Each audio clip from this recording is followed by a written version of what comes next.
Wait, good afternoon, everyone. The day's getting away from us already.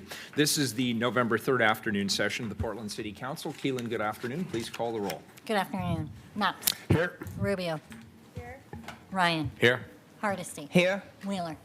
Here. Now we'll hear from our city attorney on the rules of order and decorum. Wendy, good afternoon. Good afternoon. Welcome to Portland City Council. City Council is holding hybrid public meetings with in-person attendance in addition to electronic attendance. If you wish to testify before council in person or virtually, you must sign up in advance by visiting the council agenda on the council clerk's webpage at www.portland.gov/council/agenda. You may sign up for communications to briefly speak about any subject. You may also sign up for public testimony on resolutions, reports, or first readings of ordinances. Written testimony may be submitted at cctestimony@portlandoregon.gov. Your testimony should address the matter being considered at the time. When testifying, please state your name for the record. Your address is not necessary. Please disclose if you are a lobbyist. If you are representing an organization, please identify it. For testifiers joining virtually, please unmute yourself once the council clerk calls your name. The presiding officer preserves order and decorum during city council meetings so that everyone can feel welcome, comfortable, respected, and safe. The presiding officer determines the length of testimony. Individuals generally have 3 minutes to testify unless otherwise stated. A timer will indicate when your time is done. Disruptive conduct such as shouting, refusing to conclude your testimony when your time is up, or interrupting others' testimony or council deliberations will not be allowed. If there are disruptions, a warning will be given that further disruption may result in the person being ejected for the remainder of the meeting. After being ejected, a person who fails to leave the meeting is subject to arrest for trespass. Additionally, council may take a short recess and reconvene virtually. Thank you. Thank you. Keelan, could you please read items 927, 928, 929, 930, and 931 together, please? Mayor, may I make a quick announcement? Yes, please. There is Spanish interpretation Oh, provided. thank you. Yes, I was told that, and I was supposed to turn it over to Veronica. I apologize for Spanish interpretation. Veronica, good afternoon. Thank you. Hi, good afternoon. Okay. Va a haber interpretación en español. Por favor, sigan las instrucciones que están dichas acá. Van a seleccionar el botón de interpretación que está en la pantalla. Van a seleccionar español para escuchar simultáneamente la traducción en español. Y también pueden apretar el signo de mutar para el audio original para poder escuchar bien. Gracias. Thank you. Thank you, Veronica. So, colleagues, just by way of the run of show today, just so everybody's on the same page, I'm going to give some brief opening remarks that'll include a substitute motion for Keelan, go ahead. Oh, just whenever you're ready, I can read the titles. Oh, you never did. Yes, sorry, go ahead, read the titles. All right, thank you. going on. 927, establish key actions to increase affordable housing construction. 928, assess options to increase coordination and enhance unhoused access to paid non-standard work. 929, connect mental health and substance abuse recovery services to unhoused individuals. 930, set city budget priorities to implement affordable housing, connect homeless individuals with sanitary, mental health, and substance abuse recovery services, and request assistance from county, metro, state, and federal partners. And 931, create a diversion program for individuals experiencing homelessness. Thank you, Keelan. So by way of run of show today, I'm going to give some opening remarks. They will be brief. I will then accept a second for this substitute, which is item 930. That is the language to be included in the resolution 930. I will then pass it over to Commissioner Ryan to make any opening remarks he would like to make as the co-sponsor. We will then have an opportunity for commissioners to offer amendments need to be proposed. We'll give each commissioner the opportunity to make their case for any amendments they wish to introduce. And if they are seconded, then they will continue to later in the meeting. Colleagues, I will give one opportunity after we're done putting amendments on the table for any questions people might have at that point. It will not be the last opportunity for questions. And if people want to defer, we can defer and go right into public testimony. Keelan, how many folks do we have signed up today? We have 54 people signed up. 54, and I will remind people, we had open public testimony last week on all of the resolutions. Today's public testimony will narrowly focus on amendments that are offered and seconded before the council.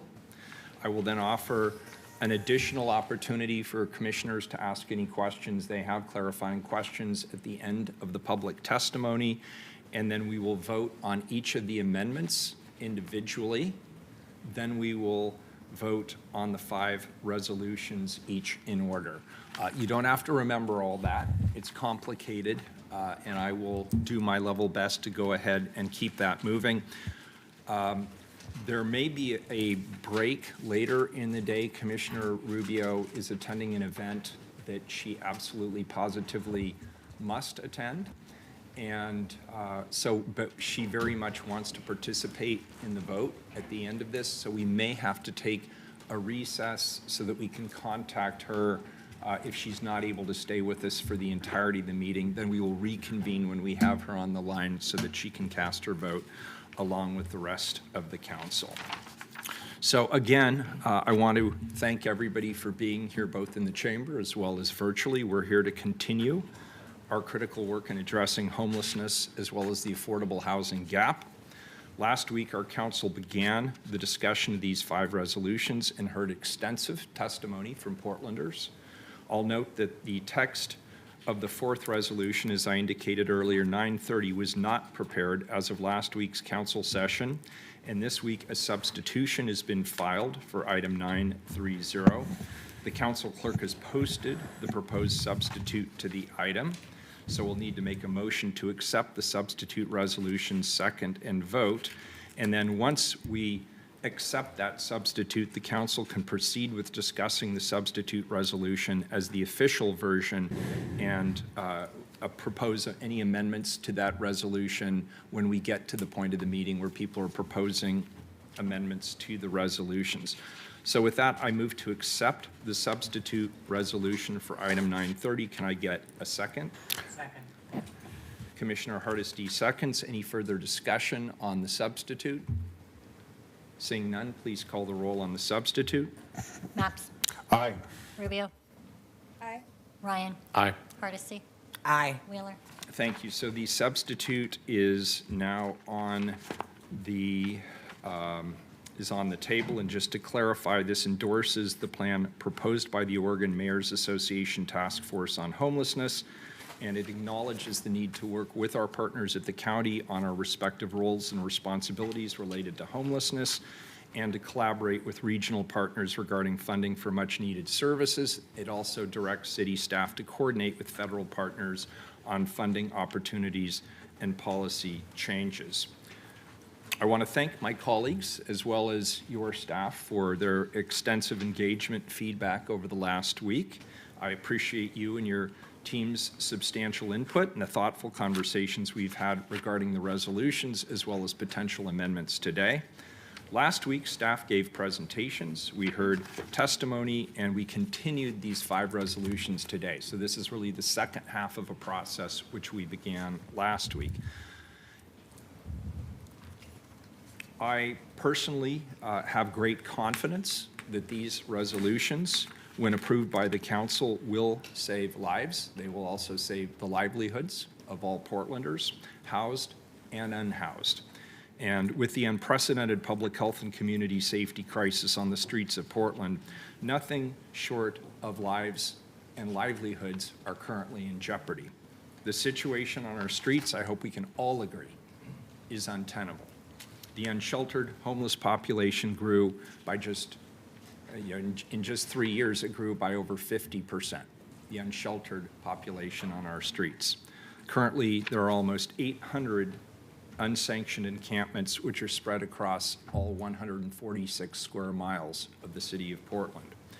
When combined with the affordable housing wait lists that span between 5 and 10 years, that is the publicly available information, thousands of Portlanders are left out on the streets to fend for themselves. Further, over 90% of the homeless living on our streets report they have never been contacted by offers of services or shelter. Our current approach, frankly, is not working. It is not serving anybody's interests, and it is not working with the urgency that I believe this issue requires. There is nothing humane or compassionate about leaving Portlanders to suffer on the streets alone. We can do better, and we will. Throughout developing these resolutions, my administration has taken multiple steps to ensure the public's voice is heard and that as many stakeholders as possible are included in this discussion. Last week, we took note of almost 7 hours of public testimony. We heard from Portlanders from all walks of life here in this chamber as well as virtually. Additionally, my staff took on the task of reading over 700 individual pieces of written testimony. So for those of you who provided written testimony, we thank you. Once again, I want to thank everybody for their time on this matter. As part of the ongoing outreach to our homeless community, Commissioner Ryan and I partook in a listening session earlier this week with a group of individuals with lived experience of being homeless, and I want to thank Street Roots for organizing this important event. Our outreach teams meet with homeless individuals on a near daily basis. From these interactions, we learn directly about the needs of this community as well as their valuable experiences. I want to thank the service providers who've shared their input. My staff meets weekly with service providers to discuss homelessness and health policy issues impacting Portland and the region, and I will continue to draw on their expertise in these matters. My staff and I have continued to be deeply engaged with our community-based partner organizations, including Central City Concern, All Good Northwest, Northwest Pilot Project, Our Just Future, Street Roots, as well as various neighborhood associations, the staff from the Joint Office of Homeless Services, the Multnomah County Health Department, and the Multnomah County Chair's Office. I want to reiterate that those Portlanders who are unhoused and on the streets, they deserve our understanding, our compassion, and our help. The goal here is to connect people to the services they need to get off and stay off the streets. Our resolutions acknowledge the reality in Portland and set direction on what we hope to achieve. With that, I will turn it over to Commissioner Ryan if he has any opening remarks today. Yeah, thank you, Mayor Wheeler. I'm proud to be co-sponsoring a thoughtful plan to improve our city's first response for those experiencing homelessness. That is the lens as I vote today. I'm grateful for the heartfelt conversations with those who are currently homeless, and I continue to ask, and they all continue to ask for safety. Safety. That is a theme I've heard consistently from those who are homeless and from those who are housed. I'm open and here to listen to my colleagues today. If an amendment adds value and efficiency to improving our broken first responder system for those experiencing this humanitarian crisis today, I'm all in. During my time in office, I have a lot of experience facing the headwinds from many angles on this issue, especially from the houseless industry.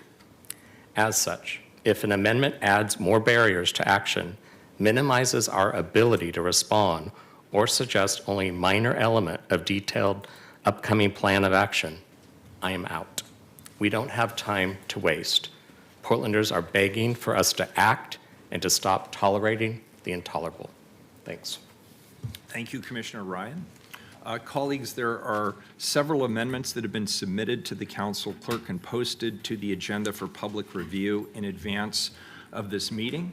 Now is the time to introduce any of those amendments or any new amendments to these resolutions. And I see you, Commissioner Rubio. We will discuss these amendments in more detail and vote to approve the amendments later after public testimony. First, we need to get them on the table for consideration. That means they need to be proposed, they'll be discussed, and if they are seconded, they will be put on the table. I invite my colleagues with proposed amendments to provide a brief overview of their item, and then we'll provide an opportunity for each amendment to be moved and seconded. With that, I see Commissioner Rubio. Thank you, Mayor.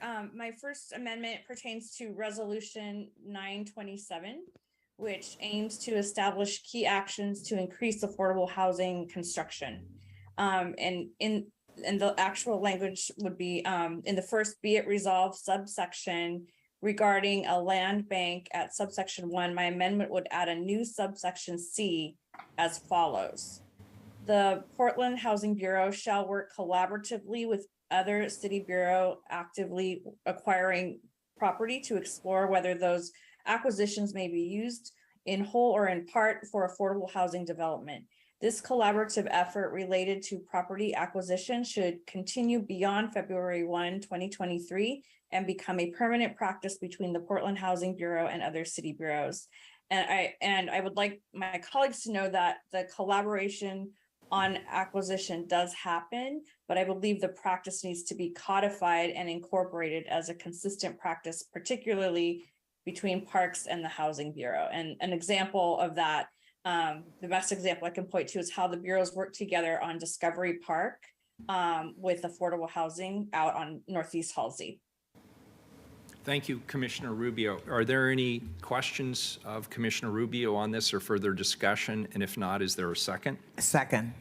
Commissioner Hardesty seconds Rubio 1, and that's what we will refer to it as, is Rubio 1 going forward. Commissioner Rubio, I understand you have a second amendment. Is that correct? Yes, I have one more. My second amendment pertains to Resolution 929, which aims to better connect mental health and substance abuse recovery services to houseless individuals. In the be it resolved subsection 1A, I think that's strike a maximum of 500 people per campus when divided into quadrants, and replace with up to 6 campuses with the maximum of 250 each when divided up. And my goal here is to make it abundantly clear that we recognize and hear the fears and concerns about size. And because of the compelling testimony we've heard, and also that I just read in the Street Roots Town Hall report, and together with the recommendation of service providers who are actively running people-centered, safe rest campuses in other places.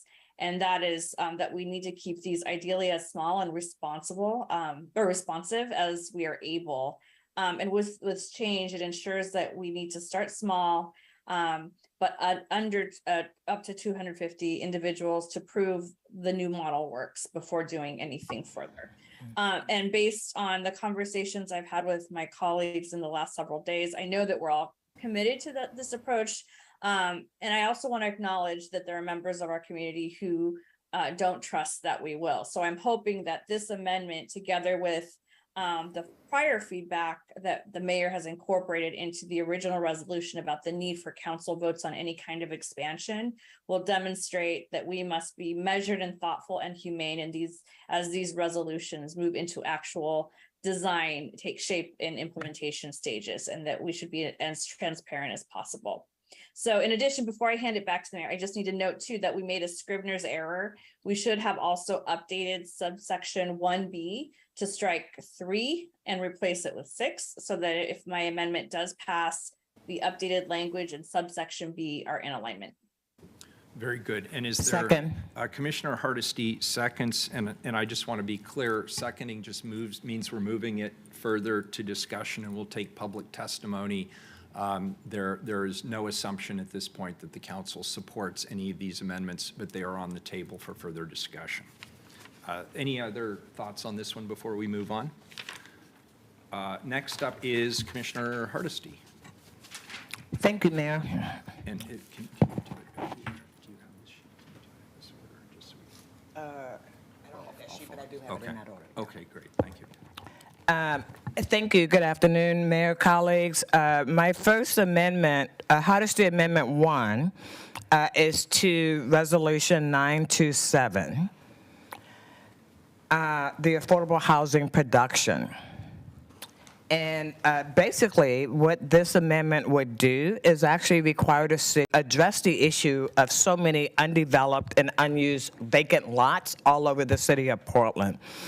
Too many property owners have been sitting on derelict buildings that are rotting away, and some of these are in prime locations where affordable housing could be built.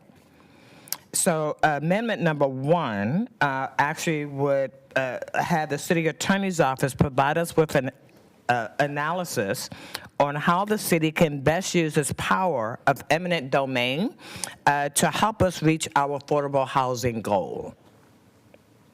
I'll accept a second. Second. Commissioner Rubio seconds.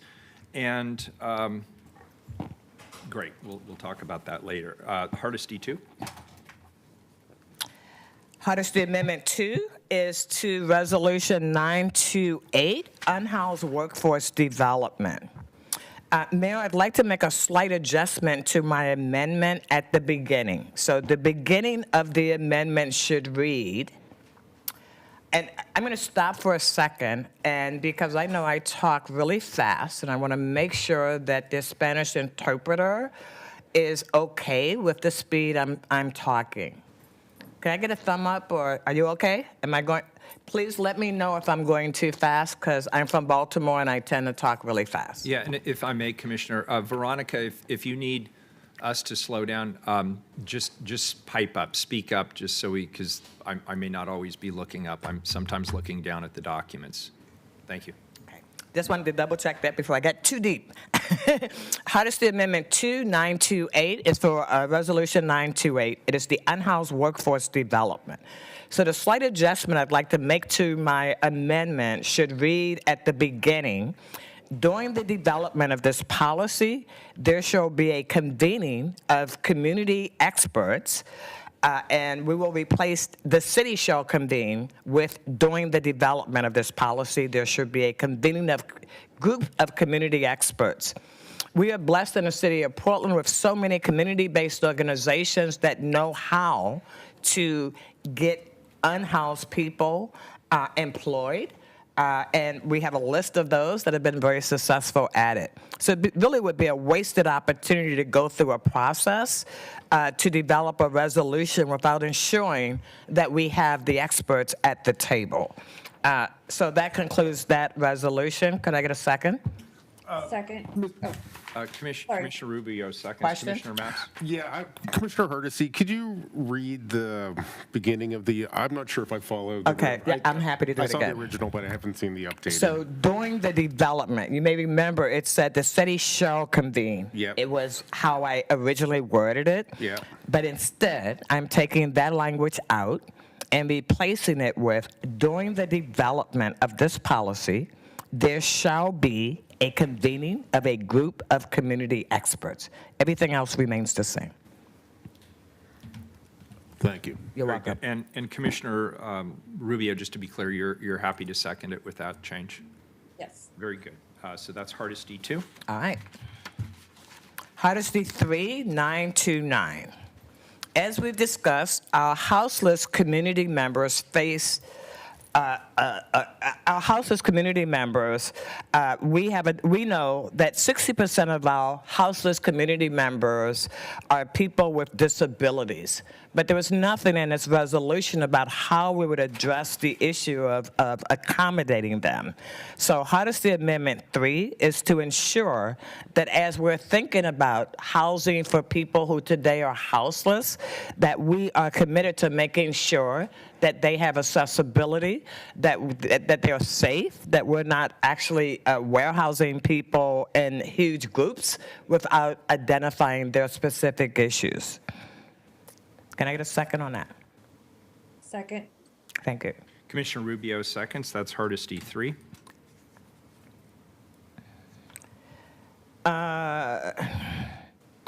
So that's part 1, I guess, of Hardesty Amendment 3.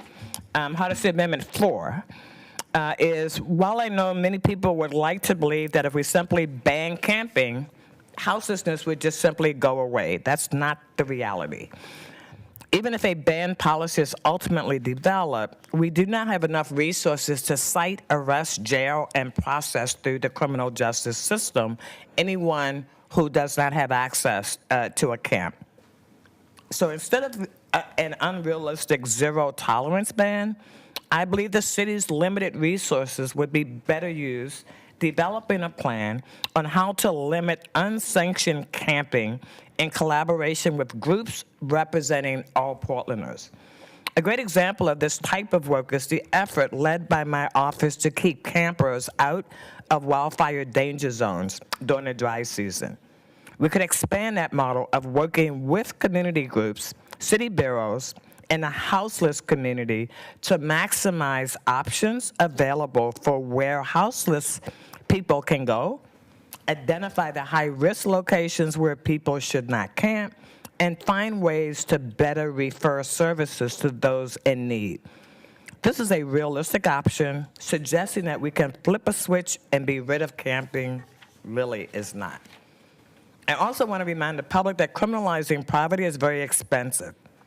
It costs taxpayers over $300 per individual per night to jail someone in Multnomah County. It would cost far less to provide housing for people currently living unsheltered. That is the explanation for Amendment 4. Is there a second? No second. Hardesty 5. Hardesty 5. I have heard a majority of my colleagues acknowledging that we need to be methodical in setting up large camps to avoid a humanitarian crisis. I appreciate that comment, but to that end, this resolution contains language requiring an expansion of a camp beyond 150 to come to council. This need for additional approval before further expansion will help ensure these camps are functioning safely and effectively. We've also heard a lot of testimony last week from people concerning a 500-person tent city and the logistical challenges associated with that. With council action already required and serious concerns expressed from the community, I think we should just remove any mention of 500-person encampments and keep it to 150.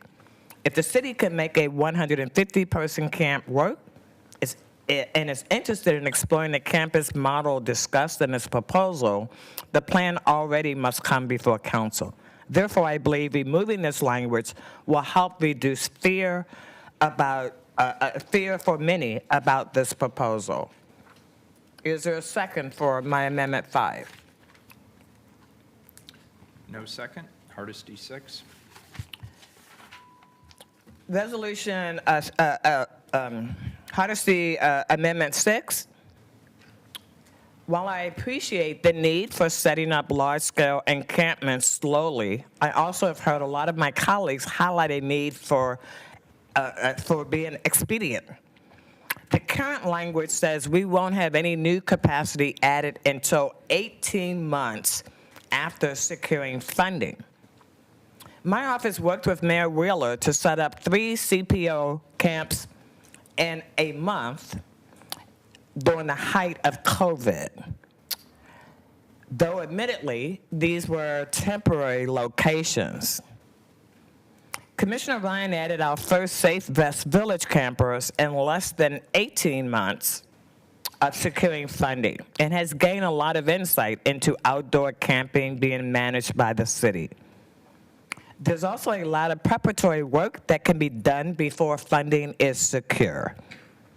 I do not believe saying that this is an emergency and that we won't add any new camping capacity for likely over 2 years actually lines up and is consistent with this sense of urgency. I think we should strive to have the first new camping space up and running within 6 months of obtaining funding. The language does not mandate that the first camp be operating at maximum capacity, simply that our first new capacity coming online 6 months after we secure funding. Can I get a second? Can I ask a clarifying question? on this? Absolutely. So to be clear, the original language doesn't say it would be 18 months, it says within. And so that was just the time frame that we thought was reasonable, because part of this has to be partnerships with the county and service providers and others. So it wasn't intended to be a limiting factor, it was intended to be a deadline. Well, I appreciate that clarification there, but again, when I see 18 months and we don't have any funding in place at the moment, if there's a sense of urgency, then I would hope that we would be acting much more quickly to make that happen. And I apologize, I misread that. But again, I mean, if this is an emergency and we want to take action right now, why would we need to wait 18 months? You and I did it in a month. During the height of COVID, we cited three camps, and they were all very successful. Is there a second? Just to consider the conversation. No second. Hardesty 7? I tell you, okay, Hardesty 7. This is a companion amendment to Hardesty number 4. This language explicitly discusses the council's ability to consider expanding a successful camp to a campus model. As we discuss the correct size of this encampment, I would like to read an email into the public record. This email was from Commissioner Dan Ryan to Mayor Wheeler on October 7th, 2021. And it read, I wanted to follow up on my voicemail earlier today and let you know that I have grave concerns with the concept of creating high population outdoor camping zones, along with corresponding zones in which no camping is allowed. Where am I? Lost my space, sorry. Where no camping is allowed. I believe that the creation of these zones would quickly lead to extremely detrimental outcomes for people experiencing houselessness. These are our most vulnerable community members, and requiring them to move out of certain parts of the city and into large encampments with little to no social services is a recipe for disaster. Instances of human trafficking, widespread drug distribution, and various other illicit and highly harmful activities would almost certainly occur at much greater rates among such a large, concentrated population. There is established guidelines against this approach. So I am curious, Commissioner, how did you change so radically in 1 year from thinking that anything over 100 would be too much? We went from a tweet to a thoughtful dialogue, and we now are talking about services. But this was Very actually different. an email. There was no tweet. What I was responding to. So you asked me a question. I asked I'm now you a answering question. it, and so that's my answer. Your answer is you went from a tweet to a plan. I didn't do the tweet, so for the record, I was responding to a tweet. I was responding to the media that day, along with you and everyone else. And this has been a thoughtful dialogue with a real plan that's included many other stakeholders in the dialogue and with services. So we're in a different place today than when that was written. I certainly hope that's so. We'll see. There is established guidelines against this approach. Zoning code stipulates that outdoor shelter must not be greater than 60 pods. Additionally, in the Paving the Pathway from Streets to Stability ordinance passed on June 30th, we indicated that one of the criteria used to identify high-impact encampments is the size of the camp. This is due to the fact that we know that large encampments quickly become untenable and unsafe for all parties. Lastly, we do not have outdoor shelter providers who will engage in providing services to sanction encampments of this size. I earnestly want to work with you to make strides in resolving our city's most pressing crisis. However, I cannot support this approach for the reasons indicated above. I will continue to work with you closely and in good faith to find solutions. So, I asked my question already to Commissioner Ryan. I will now move on. That was number 7? Correct. right. Hardesty, 7. Hardesty 7. Is there a second? Second. Thank you. Commissioner Rubio seconds Hardesty, 7. Hardesty, 8. Hardesty Amendment 8, Resolution 929. Houses, community members, and services are spread across the city. As such, these camps should be spread. It should not be confined to just one neighborhood or one community. We should all share the joy and the pain of having quote-unquote sanctioned camps in our neighborhood.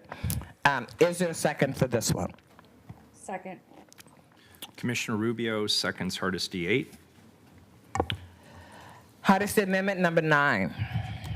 Given what I've heard from our jurisdictional partners and what I've read in the media, it seems clear that conversations regarding this plan have only recently started with other government entities, and that there has not been a space convened for all of our partners to come together. If the city hopes to be successful with any of these resolutions, we should convene a meeting with all of our partners to highlight their resources, capacity, and plans to address the houselessness issues. I do not believe this needs to be a decision-making table or a long-form reoccurring committee, but a group that meets 2 to 3 times to put our cards on the table with a sense where each jurisdiction is headed and how we can help one another to accomplish our goal. Can I get a second for Hardesty Amendment 9? No second. Hardesty, 10. Well, it's going to be really hard for us to do this as Lone Rangers, so I would be interested to see how you guys move that forward. Hardesty 10. This plan outlines, and these resolutions will cost a tremendous amount of resources, and I completely agree with the mayor that we need additional resources from the state to address this problem. And while I believe the ask from the Oregon Mayors Association is a good start, it is nowhere near enough money to complete the goals outlined in this resolution. If we want to execute these ambitious plans, we need to ask our state lawmakers to be ambitious in figuring out ways to address this houselessness crisis across the state. As we look at the kicker as one possibility, I would like to see discussed at the next legislative body. It is not the only one that should be discussed, as there are many opportunities with the e-board, even after the election season is over, to actually request $1 billion to invest in housing that people truly can afford to live in throughout our state. This amendment is to provide an example of the type of bold funding conversations necessary for us to have if we ever hope to realistically address the problem of housing and the houselessness crisis that we are in at this moment. Can I get a second on Amendment 10? Can I ask a clarifying Absolutely. question? So I'm very much open to the conversation, and you and I had an opportunity to discuss this privately. My concern here is that this is a clear legislative ask, and I believe in 2 weeks we are actually going to be taking up, Niels, when are we taking up the legislative agenda? 29th, November 29th. So at the end of this month, we will be taking up the legislative agenda. I would recommend that we move this into that discussion.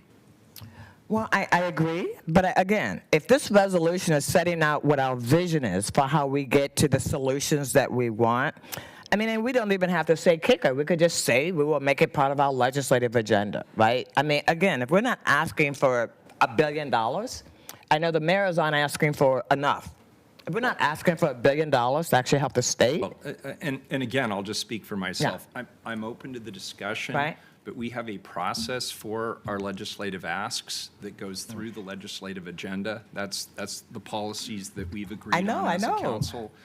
And this would be derailing that policy. And so personally, I can't support it, but maybe others can. Well, don't all your resolutions, aren't they all because of an emergency? This is a very specific funding proposal that is part of a legislative ask. And as you know, Commissioner, we I know. have a process for our legislative asks. And Yeah. I'd like to honor that process. Very well. Is there a second? No? All right, moving on. Thank you. I guess that concludes my amendments. Do Very you have a good. question? Thank you. Commissioner Maps, I'm sorry. What do you think? I thought I saw Commissioner Rubio lean in. Commissioner Rubio, did you have something you want to say? Oh, I was just gonna second for the purpose of discussion, but I don't know. It's up to Commissioner Hardesty if you still want to continue that. I would love us to continue to have the conversation in preparation for our legislative meeting. Thank you. Okay, so that is, to be clear, Commissioner Rubio, that is a second on Hardesty 10? Very good. All right, so I have an amendment, believe it or not. And this pertains to item 929. And it would take the language related to the annual report. So this is the resolved section of 929, and it would include the following. As part of the annual budget process, the SSCC, which is the Street Services Coordination Center, will provide an update to individual council offices by the end of each fiscal year regarding the total available beds and the safety of designated alternative camping sites. Could I get a second? Second. Commissioner Maps, seconds, Wheeler one, and that Can I is- ask for clarification? Of course, certainly. Say that again?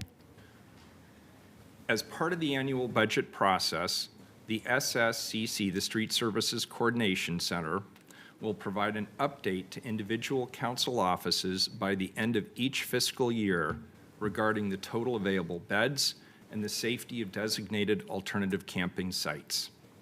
Would you accept a friendly amendment? Possibly, what is it? Quarterly report back. That way we're in an emergency. Let me do this on a friendly basis. I don't know what work is actually involved. If it's just being tallied on a regular basis, I personally have no problem with that. So maybe we can just take that as a matter of course, and you and I can follow up with the SECC Excellent. separately. And if they can do that, I certainly would support that. I have no objection to it whatsoever. Yeah, I would hate to have to wait a year to find out how many beds we have. Okay, and did I get a second on that? I can't remember. Yes, you did. Commissioner Maps did, thank you. All right, those are the amendments on the table, just to review. We have Rubio 1 pertaining to collaboration between bureaus. We have Rubio 2, which reduces the maximum to 250 and increases the number of sites envisioned to 6. We have Hardesty 1, which is the be it further resolved that creates a city attorney analysis to report back to the council on eminent domain strategies. Did Hardesty 2 get a second? Okay, that's why I circled it, sorry. Yeah.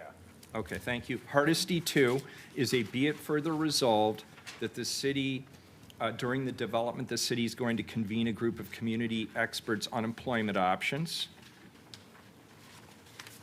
Hardesty 3, which was related to disabilities, that got a second.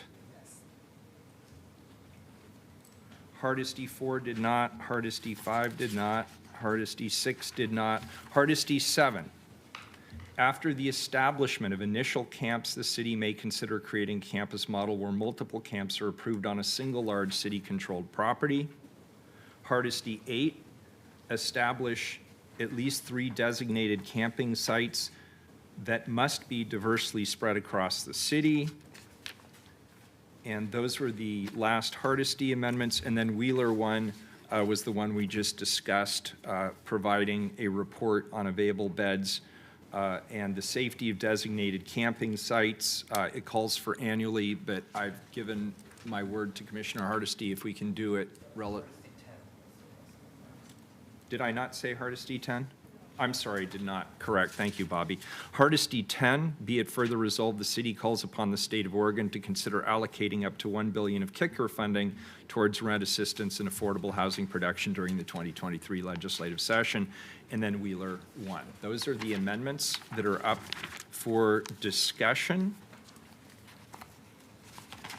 So I will, as promised, offer any opportunities for council questions at this time before we get to public testimony. We'll obviously have an opportunity as well after public testimony.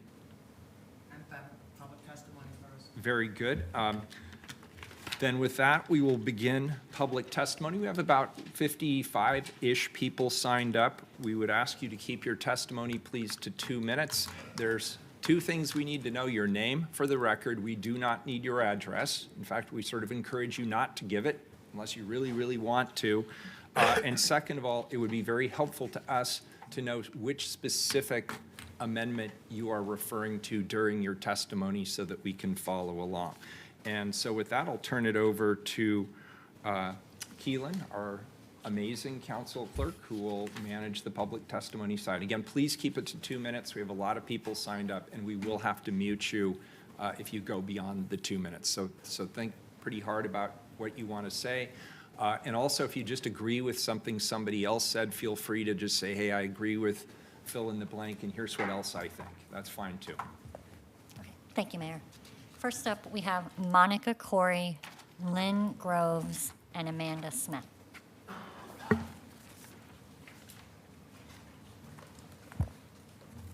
Welcome. Hi there. Okay, my name's Monica Corey. I'm a second-generation Portlander. I grew up in North Portland, and I live in the Wilkes neighborhood, which is at the edge of East Portland, next to Gresham. And when I hear the talk about affordable camps and sanctioned camps, and banning street camping, I'm enthusiastic about it. It's not just tents on the street where I live. We live with still a number of broken down RV trailers with drug addicts and with litter on our streets, in our parks, and our grass and our greenways.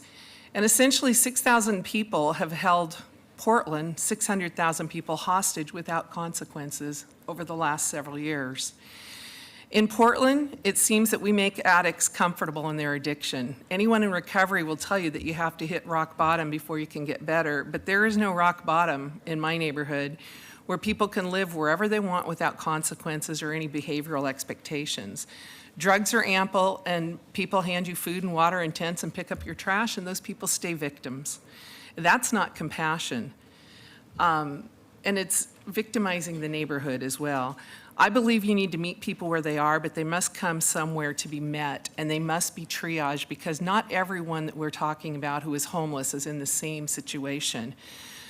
The only one-size-fits-all answer is no, and that is no, you can't sleep here, no, you can't park your trailer here, but yes, you could come to a secure site where we could work with you to begin reclaiming your life, where we hand out, not up, where we hand up, not out.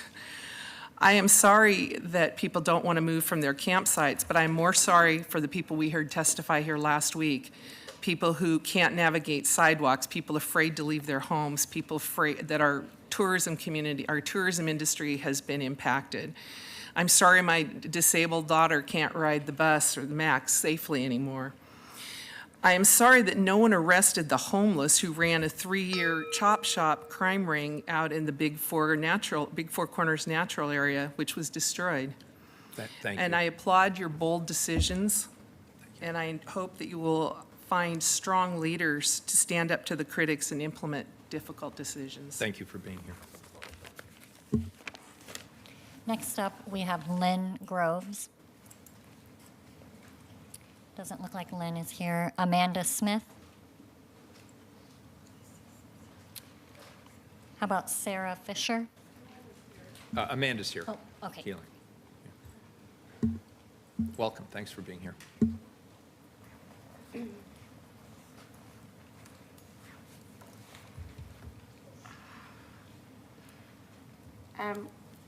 My name is Amanda, and I just wanted to speak about the Hardesty Amendment 3 Inc., addressing individuals with disabilities.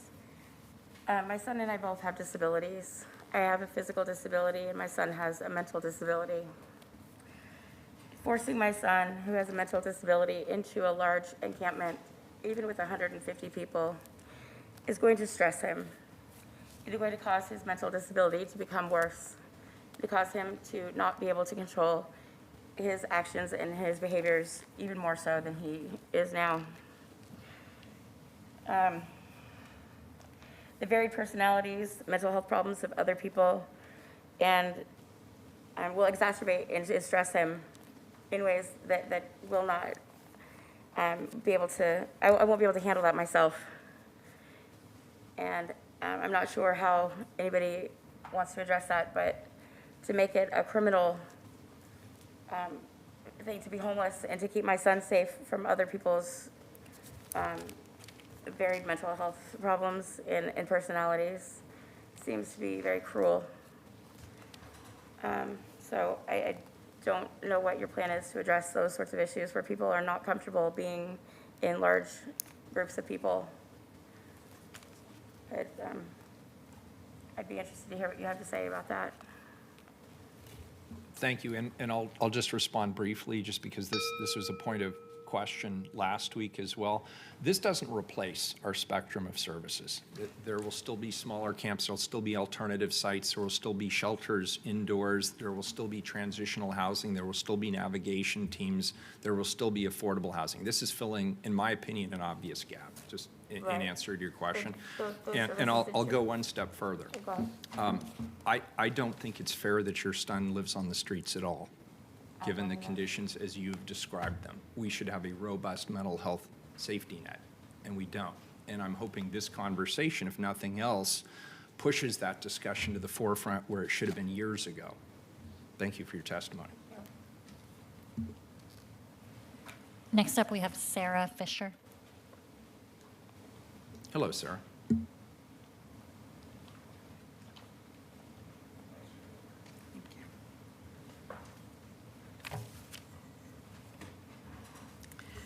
Thank you, Mayor Wheeler and Commissioners, for all this good work and especially for today's amendments. I'm Sarah Fisher, the priest at Saints Peter and Paul Episcopal Church on 82nd Avenue, and I'm a leader of the Levin Land and Housing Coalition and a board member of Rahab Sisters. The housing crisis affects everyone in our city. As a person of faith, I am here to serve the interests of the most vulnerable among us. I am here for our church and Rahab Sisters community members who are suffering. Amanda and her son have had the closest thing to home destroyed many times in the past year. These camp destructions, which some people call sweeps, are rarely accompanied by the promised offers of shelter and other social services, and therefore, while perhaps making things superficially better for homeowners, only increase the physical and emotional distress of living under a tarp and sleeping in a wet sleeping bag. I will consider any proposed plan that will alleviate suffering for our unhoused neighbors. I am particularly grateful for Commissioner Hardesty's close reading and amendments to this plan, all of which speak to the human needs of those most deeply affected. Both Commissioners Hardesty and Rubio have questioned the health and viability of 500-person camps, which is a reality check for anyone who is concerned about quality of life for all Portlanders. Finally, without Amendment 4 to Agenda Item 929, our neighbors are penalized for something over which they have no control. This is an extreme case of blaming the victim. It is bad enough that homeowners and other housed Portlanders dehumanize, demean, and threaten our unhoused neighbors. The resolution as originally written threatens to take away any shred of dignity and autonomy that remains warehousing our fellow humans. Please consider including Hardesty 4 in your conversations. Thank you. Thank you. Next up, we have Joshua Magnanimously.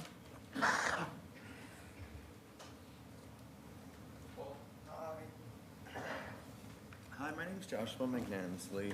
I'll keep it really brief, but it's such of a diverse topic that requires a lot of geographical location and the ability to not necessarily disenfranchise people, but to have the identity of a nurse training program, but a safe place that would allow the ability for a triage to happen. It allows the accountability of like overdose and to treat what I believe, it's like a leprosy that we're going through with like the streets, the lack of self-care, the using drugs and all the different kinds of sores, all the co-deficient mental, physical trauma that they'll always experience. But allowing a place would start enabling your plan by allowing a position to train our nurses in a high school curriculum to do the triage. And it would allow the burnout to stop happening in our hospitals, to stop happening in our streets. And I think it would provide a better welfare for all of us. Just to point out the geographical location, I would ban it from the streets. Like, it would have to be an absolute no open drugs from the streets. I'll keep it, I got 30 more seconds, but I would like to set up more personal time. I believe in a real strong budget, but I also believe in accountability is the only thing that will make everybody feel like they're taking part of something. If you get something for free and I pay for it, the resentment's gonna be there, and then the disenfranchising of you don't respect it. I mean, I believe in you always earn, you always have a contribution no matter what it is. As long as we can all take part in it, we'll feel not disenfranchised and we'll actually become a better community for everybody. Next up, we have Tim Larson, followed by Jennifer Kraszewski and Rupert Flimbles. Doesn't look like Tim is here. Let's move on to Jennifer Kraszewski. Hi, it's Jennifer Kraszewski. The amendments Commissioner Hardesty is recommending are so much more humane and centered around helping houseless people, not just moving them around. I completely agree with the eminent domain ask and using buildings that are currently in place. Phoenix and Tempe, Arizona bought hotels 2 years ago to address the houselessness problem. And for some reason, we are still here scratching our heads on what to do. How is it that Phoenix is more progressive than Portland? Interesting. Yes, completely to involving community experts into figuring things out. Yes, to completely addressing how to additionally consider accessibility for people. Laurelhurst was swept on Monday to make space for a new pickleball court. And rapid response left a disabled man in a wheelchair in the fenced-in area after they stole his tent. Oops, the city government contracted service did not offer this disabled man a place to go and basically left him in the rain to possibly die when it's down in the 40 degrees right now. And we had to have community members come and find this man a place to go. This is this is a major issue. So where do people go if they are pretending to be offered these services? Out of the 5,000 available open rentals in Portland, 6 are less than $750. We need affordable housing. While we're waiting for these sanctioned camps, there needs to be car camping and tent camping spaces set up so people actually know where they can go instead of being told no and their belongings stolen. And yes, this needs to be diversified across the entire city. There are 250 max people in one space, sounds like a lot, but if they do have actual individualized space, that's not a tiny home box, that's humane for people. The safe rest villages have been taken down to 1 meal a day. Make improvements.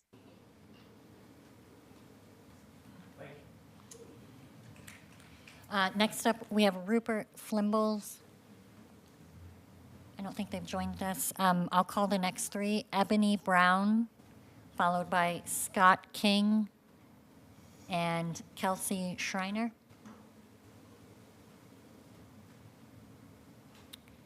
Okay, let's move on to Sangha Mapleni.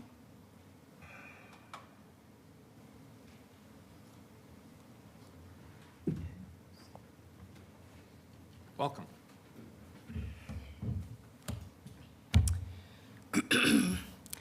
My colonized name is Demetria Hester. My African name is Sangha McBachlan.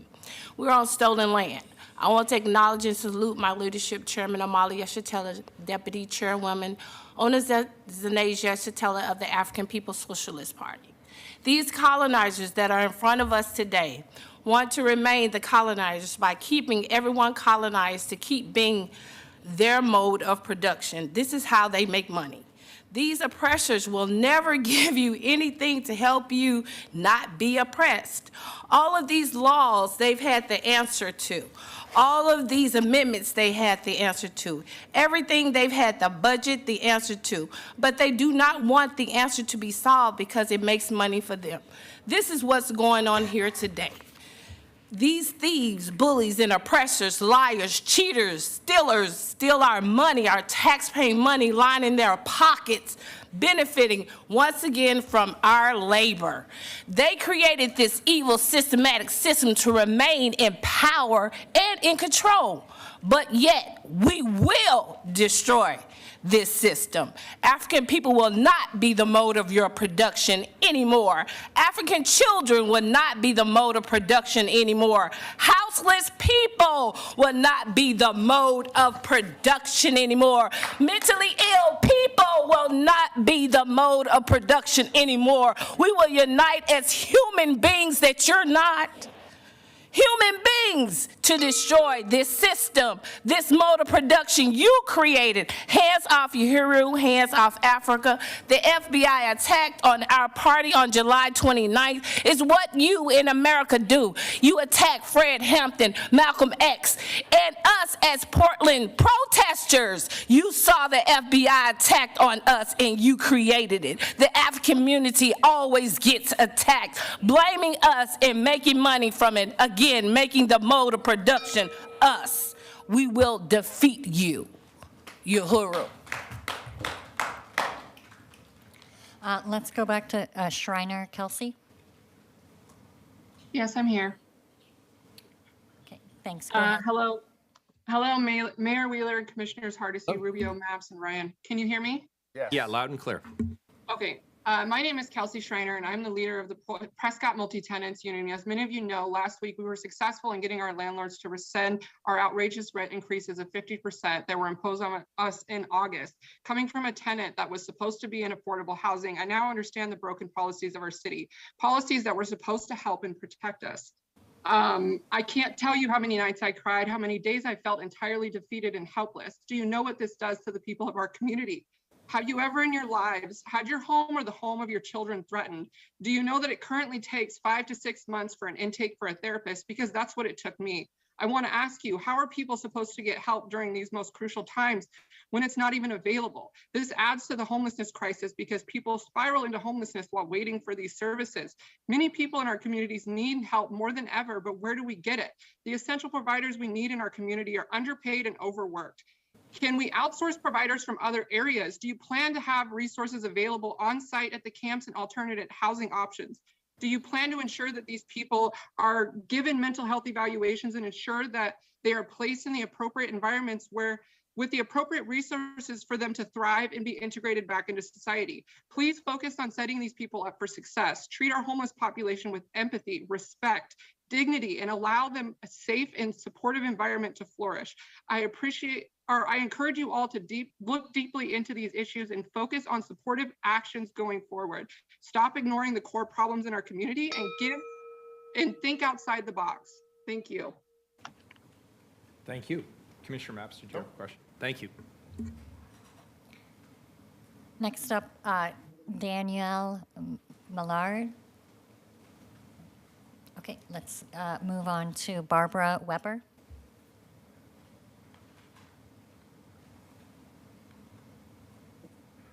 Good afternoon, Mayor Wheeler and Commissioners. Thank you. we are here again today. We were still talking about the same thing. I want to say that I spent quite a bit of time going over the amendments to the proposals that Commissioner Hardesty has put through. I do believe that they are much more humane. I know that you and Mayor Wheeler and Dan Ryan had a time with the houseless population to find out kind of what their feeling was on the amendments. I just kind of want to reiterate that the camping ban is one of those things that has not been effective. I mean, we kind of are under a camping ban. That's why people are able to be moved and displaced as oftentimes as they are. I think that our current system doesn't allow us to really give people services. It allows us to barely offer them services, but the follow through is really lacking. My hopes for these plans is that they that makes it better. Also, some of the current programs, current situations that are out there are, I think need to be assessed to make sure that they have everything that they need. We've talked about that this is in addition to what is already out there. But there's, some projects that get stonewalled or get, told that they're, a couple years down the road that one thing or another is going to happen and it doesn't. So I think that there's a big thing with the city right now where, especially with our community, is what we see mostly is a lack of follow through. We have people that will say, okay, we can do X, Y, Z for you, and then that never happens. And the trust deteriorates. And I think that that's a lot of why you have such a heightened sense of urgency in this situation, and also why you have a lot of people that are extremely upset, and then you have the media and other things that has kind of posed an us against them mentality, right? Not just an unhoused and housed mentality, but also, now with this new lawsuit and disability issues. Well, every person that I know in the houseless community, to include myself, is disabled. So I think that it's just inherently wrong to put two communities or one community apart against each other. Thank you for your time. Thank you. Appreciate it.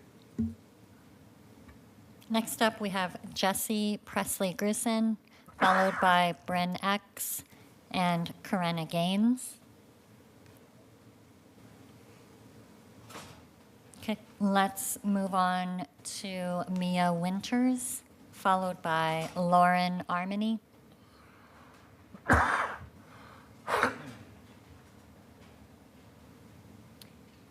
Mia Winters and Lauren Armini. No. Okay.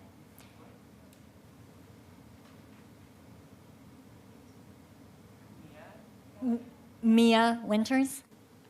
No. Okay.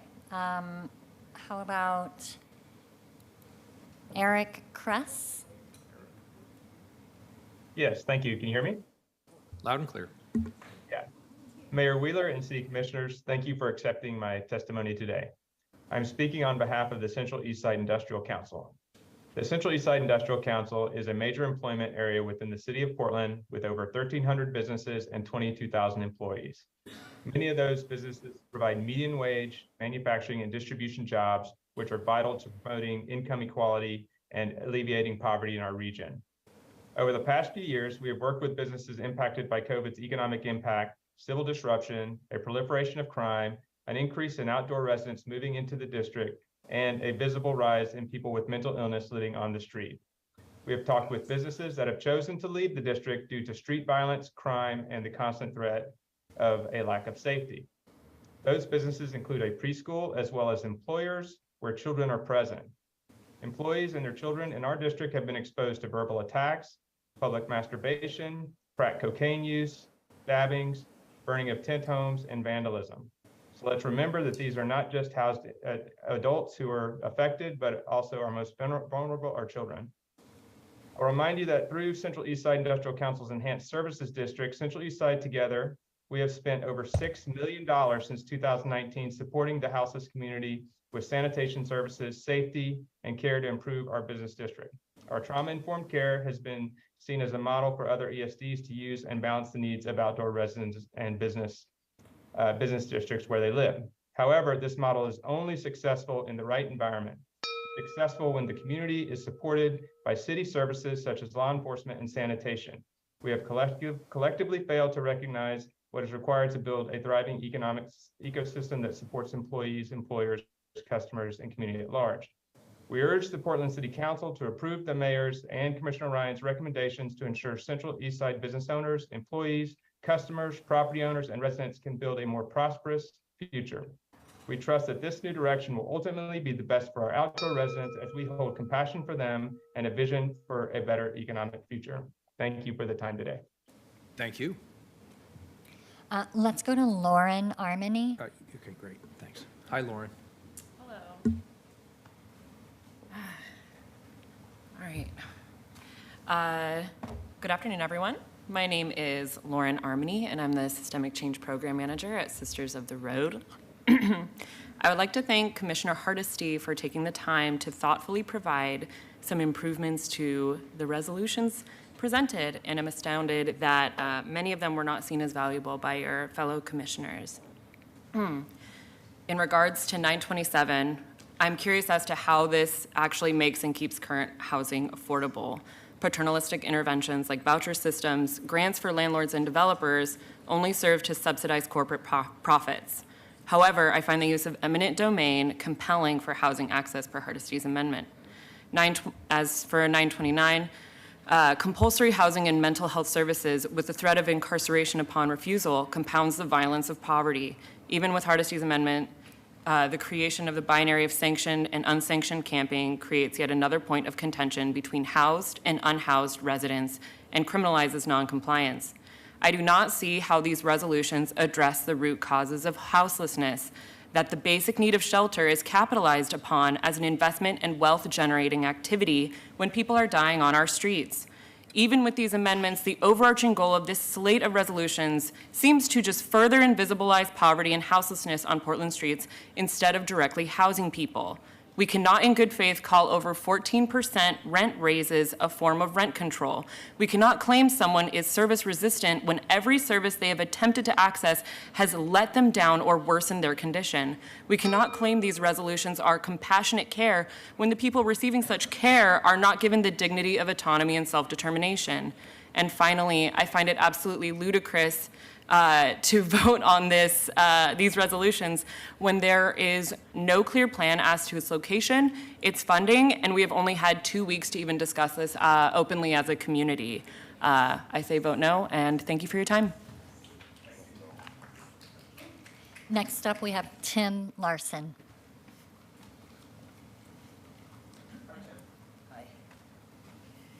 I hope the interpreter can keep up with this because I'm going to have to go really fast. First, item number 928 on. Sure. Victoria, you doing all right? I can't see her on my screen. Is she? We got Lucia. Oh, Lucia, welcome. Thank you. If the pace isn't good, just let us know. Just chime in and we'll fix that, okay? Thanks. And I'd Sorry, be Tim, thank you. way happy to go slower for her. First, number 928, unhoused opportunities for non-standard work. This is critical in providing rapid connection with the homeless community through peer outreach guidance, and advocacy in cooperation with expanded solutions to housing, mental illness, and substance addiction problems. Number 929 to 931, these measures are an important part of all 5 measures and are the backbone of the Portuguese plan.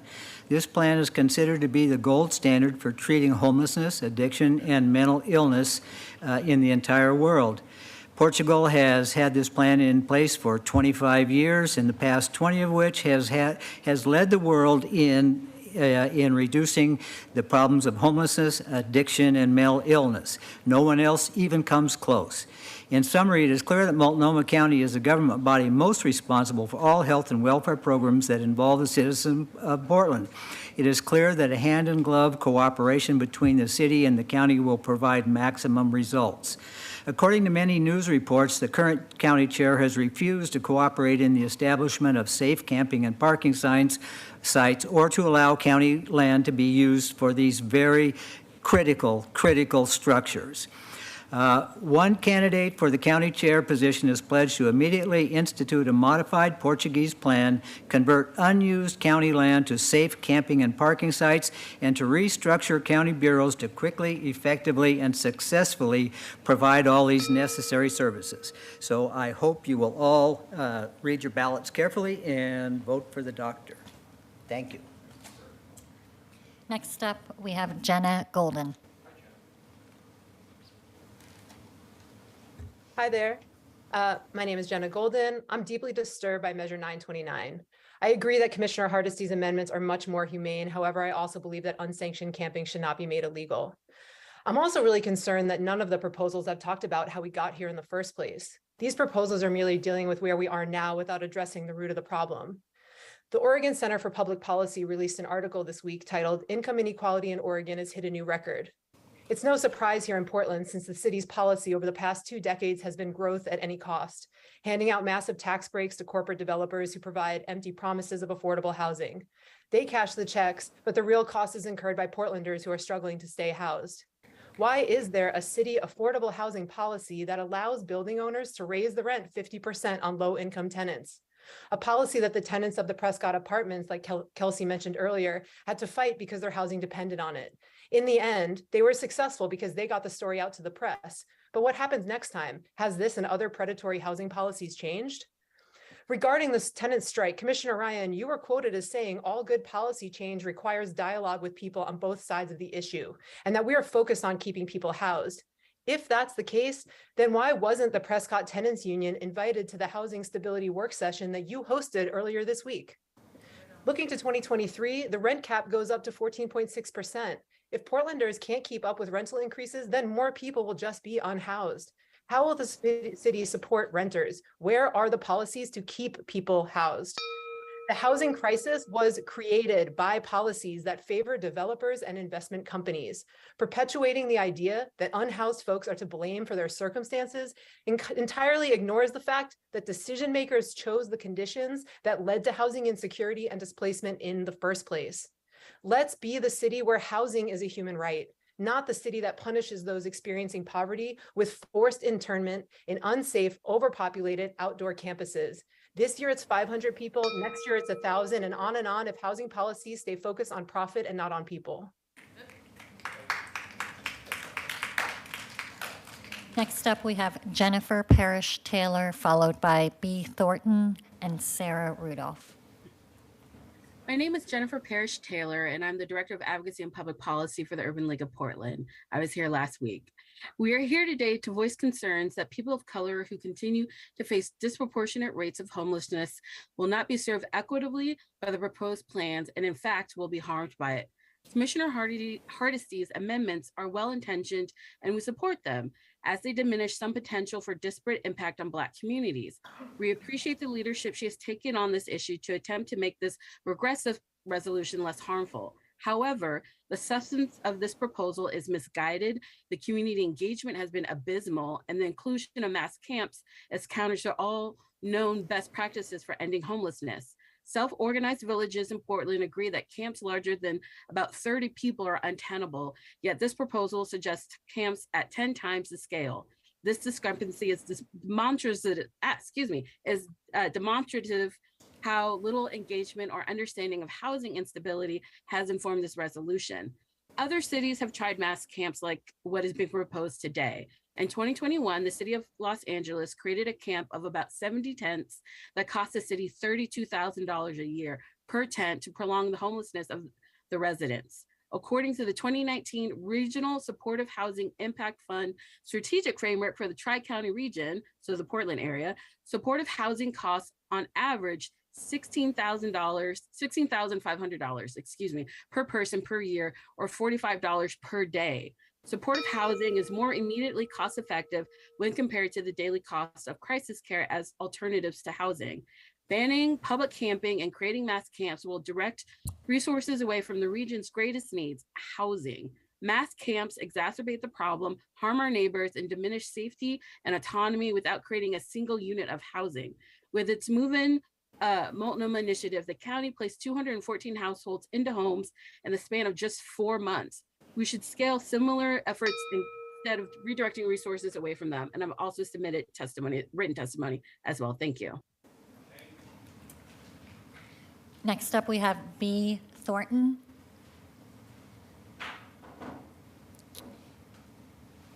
Let's move on to Sarah Rudolph.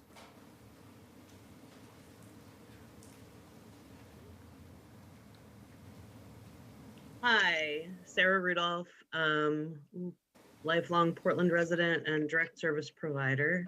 I want to appreciate Commissioner Hardesty and Rubio's thoughtful attempts at harm reduction when addressing this bill or these bills. I am concerned that we are continuing, as has been addressed by a couple of previous speakers, to ignore the root causes of houselessness, specifically in our city. We have been exploited for the last 20 years by city council and the mayors and their developer cronies. And we have watched multiple projects time and time again promise affordable housing, promise accessible housing, and not deliver with no repercussions. Developers have squeezed enough money out of this city that I think it is vital that we look at eminent domain as a way to get some of that back. I would also encourage us to look at land banked properties in possession of various city and county agencies, Portland Public Schools, the Water Bureau, all of them have excessive amounts of land banked property that we could be building affordable housing on, that we could be building quicker camps on. I would also encourage us, I would also say that 30 to 50 is the maximum workable size for a camp, but we do not have the services to support these camps. We do not have mental health services in the city to support the number of people. We are putting the cart before the horse, and if we cannot provide funding for services that are already severely stressed, we cannot move forward with something of this scale, certainly. Thank you very much. Next up, we have Kaya Sand, followed by Ben Kopsa and Cody McGraw.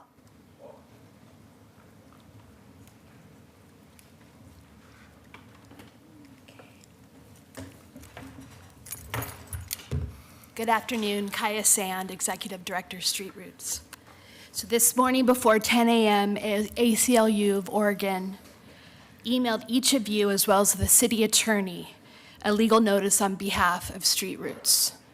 The legal notice sets out why the city council should postpone your vote today on mass camps that are proposed in 929.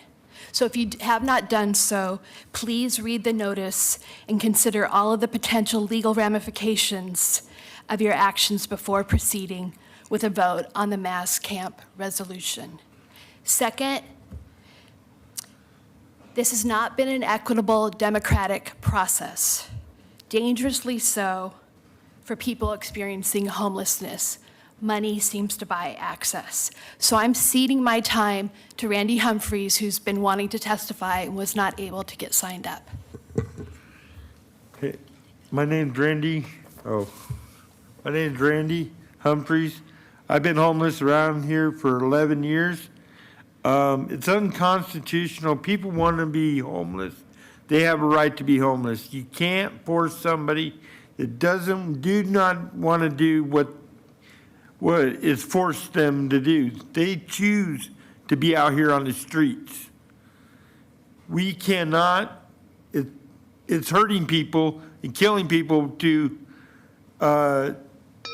force people off the streets. Okay, and another thing, I think that I wanted to say that, I forgot. Was it about eviction? Yeah, eviction. If you're going to allow eviction, then it's going to create more homelessness. So we need to stop the evictions right now. Yeah. Thank you for your time. If I may, Mayor. Thank you. Before you leave, sir, please come back. Thank you. I can talk to Kai anytime, but I definitely wanted to challenge a statement you made. Yeah. You made a statement that said people want to be homeless. Yeah. Now, there may be a percentage of people that prefer to be outside in the woods. Yeah. It may be a percentage of people. I know we used to have kids that would come for the summer and think it was cool to kind of hang out and sleep outside. But I have to tell you, I talk to houseless people every single day. Yeah. And most of the ones I talk to would be thrilled to have a safe, warm place to lay their head at night. So I'm just wondering, when you made that statement, it made me sit up and take notice. So I just want to say something. I've talked to a lot of veterans out here. They've been out on the streets for 20 to 30 years. Right. They like being where they're at. That's where they feel comfortable with being. They feel comfortable out there, outdoors. And what percentage of the people that you interact with, as a street roots vendor, I'm assuming you interact with people all the time, Yeah, right? I do. And would you tell me, out of the people you interact with, you have a group of people that you know love being 30 outside? 30 to 40, 50 people a day. I appreciate that. So, Yeah. so basically, though, what I'm saying is that there are thousands of people who are living on the street, living in automobiles and RVs, living double, tripled up in There a are about one-bedroom 6,000 place. on the streets right now. Yeah, About 6,000. About 6,000? Yeah. I trust your numbers better than I trusted your office, so I appreciate that. Yeah. Well, I appreciate you being here, and because this is something that my colleagues and other quote-unquote professionals say all the time, people are out there because they want to be out there.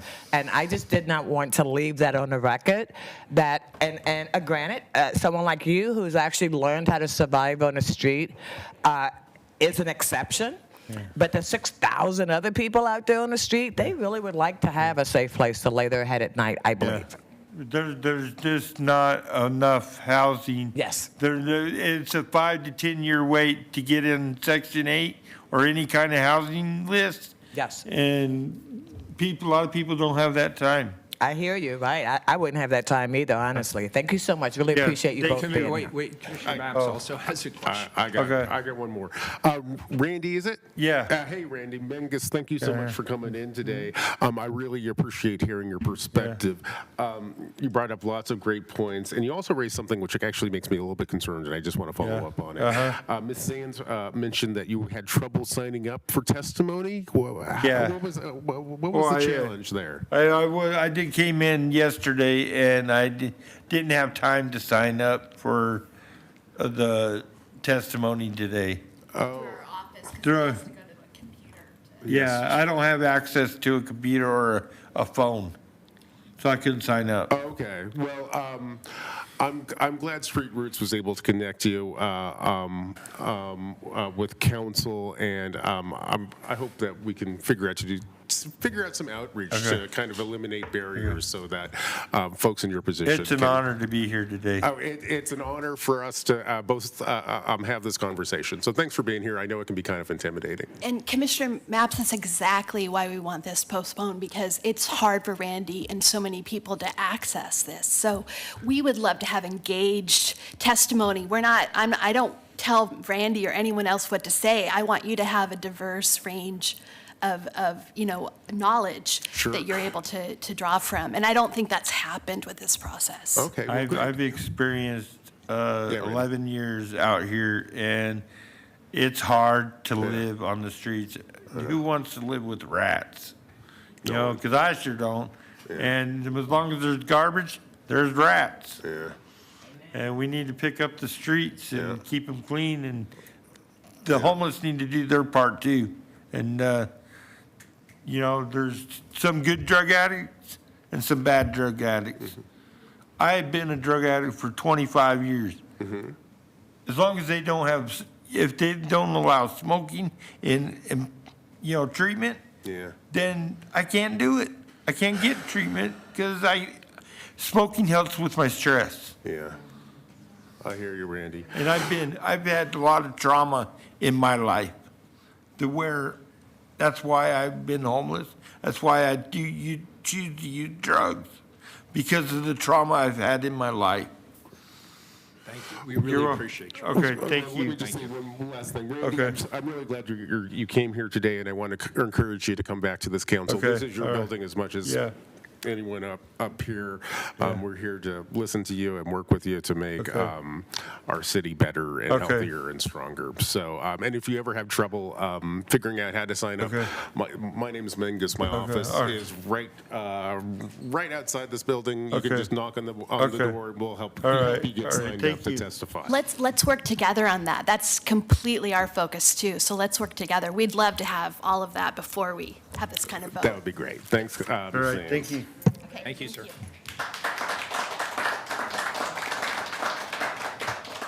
Next up, Ben Kopsa. No. Okay, let's go on to Cody McGraw. Hello, City Council. My name is Cody McGraw, and I'm testifying today as a community member of Portland. I was born in Portland, and my wife and I have lived here most of our lives. My testimony is somewhat elementary, and that what I want to cover is one theme, and that theme is compassion. One of the definitions of compassion is concern for the sufferings or misfortunes of others. And that includes each of you on City Council. I know there are people out there who I respect that are going to be frustrated at me for extending compassion to some of you, but I believe in the healing effects of compassion because we as human beings feel when we are being seen, when we are being loved, and when we are being cared for.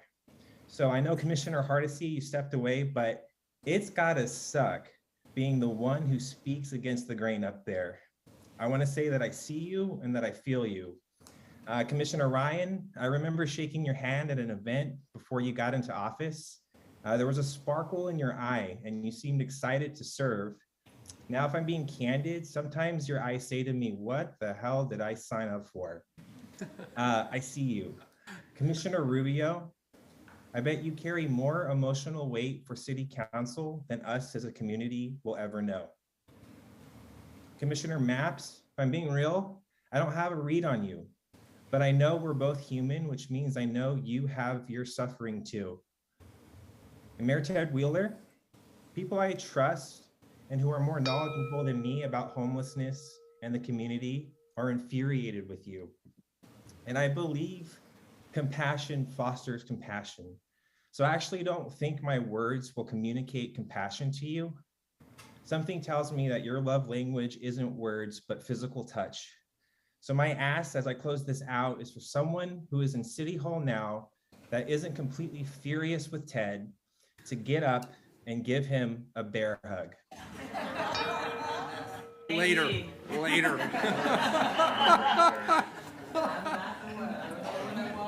I believe in the healing effects of compassion because we as human beings know when we are being seen, when we are being loved, and when we are being cared for.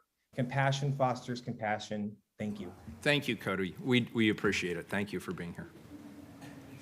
Next up, we have Sean Jacobson, followed by Karen Pan and Bridget Blackburn.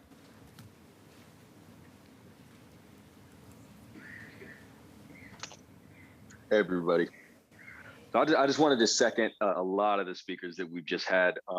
Some really great points. Everything I was going to say was already said by Jenna Golden, so I'm just going to kind of riff. I'm also born and raised in Portland, and I have seen that the city has had the model to deal with this problem for a long time. We've had Day Village for almost 20 years. I know that in 2016, when the law was passed to make outdoor camping legal, there were people telling everyone that was in office in that time or about to enter office at that time that there was going to be a humanitarian crisis on the streets. And there were good models for how to deal with this issue put forward, and none of them got put into place. And I just want to go so far as to say that I think the biggest reason for that is this economic drive for development in Portland. I don't really believe that the energy behind this issue, but behind gun violence and crime as well, is in good faith. I think a lot of it is being pushed by large financial interests that really have the continued gentrification and development of Portland in mind. I know that having lived here, I was raised in this community, I was taught by our institutions. What makes Portland important, what makes us different from every other city in this country is that we want to limit growth and we value social progressivism, social sustainability, and ecological values. And, you know, I don't actually want to oppose this plan. I think Commissioner Hardesty's amendments are a very good addition. I hope some of you would reconsider those amendments, but I really hope that you, as people who represent this city, will think about the legacy values of this place and not throw away our communities, you know, just to make money. So thank you. Thank you. Appreciate it, John. Next up, we have Karen Pan.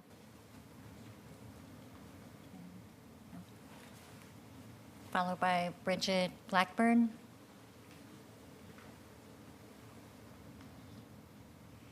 Bridget, you're muted.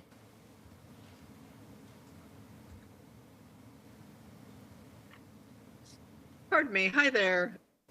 Thank you, Mayor and Commissioners. My name is Bridget Blackburn. I'm a Portland native and the co-owner of a 25-year-old small business in the Central East Side.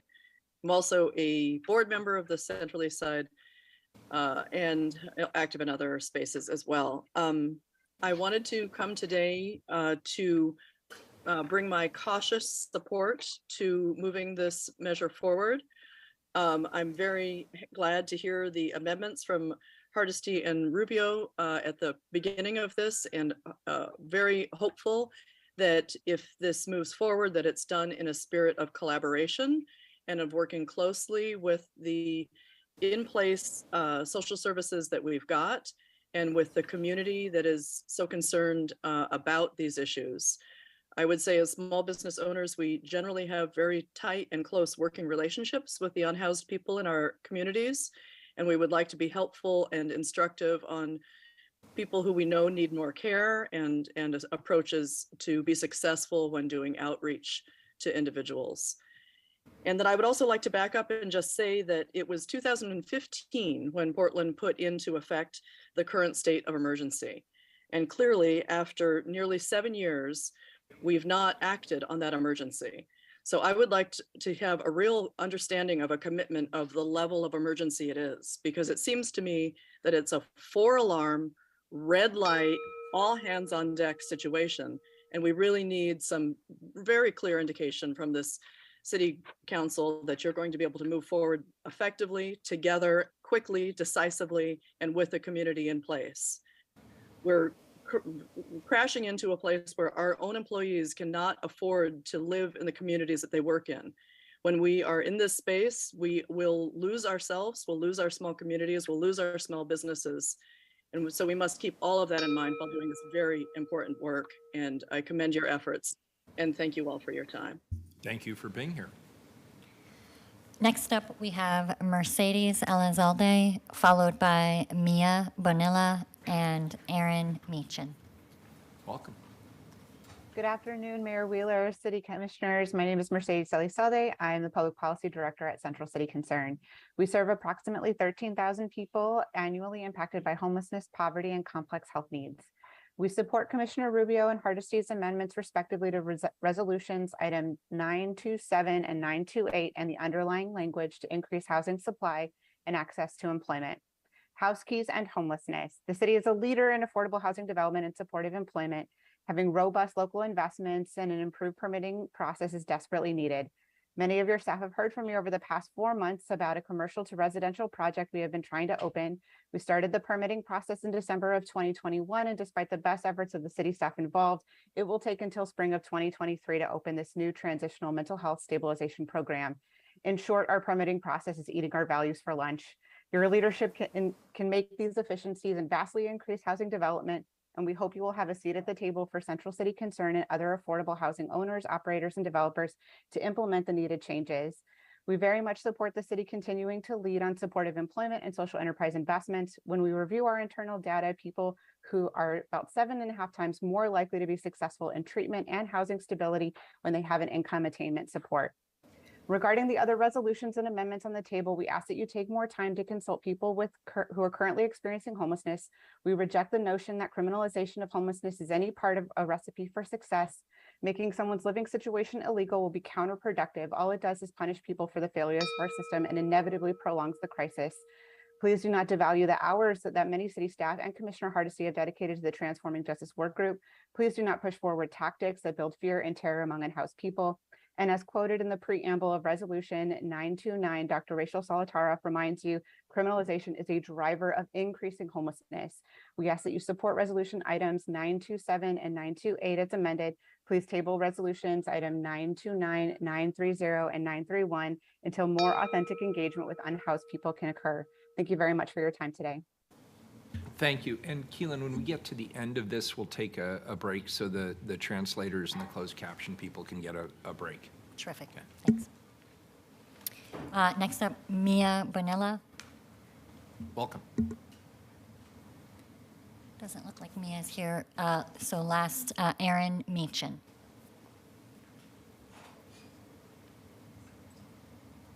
Aaron, you're muted. There we go. Hello. Thank you for giving me this opportunity. I have testified before. I was at the town hall over there at the Blanchet House, and I'm a resident of Gresham as well as a person. This is what the bottom up looks like. I have been in homeless situations in the past, and I just want to thank you all for your time. Commissioner Ryan, Commissioner Hardesty, Commissioner Rubio, Commissioner Maps, and Mayor Wheeler, and everyone in this room, we are part of the solution. I just want to remind us about, I don't know if you're familiar, but with the League of Oregon Cities Guide to Persons Experiencing Homelessness in Public Spaces, June 2022, where it states that a person does not have access to shelter if they cannot access shelter because of their gender, age, or disability, or familial status. Access to shelter requires a person to submit themselves to religious teaching or doctrine for which they themselves do not believe, and also if they're prohibited to the shelter because of substance abuse, alcohol or drugs, or because of their past or criminal behaviors. That those are, according to the Ninth Circuit or the U.S. Supreme Court, that those things are not, you can't punish people because of that. I appreciate all the testimony, all the feedback, and it looks like there's still a lot more work to do. And I would implore you to bring people to the table who are the most affected by this. They're experts in this situation. They have something to share, and they have solutions. There are people that have solutions to the problem that they are living in right now and have some great ideas. So please, before you make your decision, consider the folks that you've heard, consider the data that you've collected, and if you want to know what a homeless person needs, ask them. They'll tell you. Thank you for your time. Thank you. Does that complete this group? All right, so we'll do this. We will take a 15-minute recess. It's currently 3:45. Well, that's fine. Is that good? Will of the council 15? Okay. So we will recess till 4 p.m. and then we will come back into session. We are in recess.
Your seats, we are back in session, and I'll fiddle around with my camera here. There we are.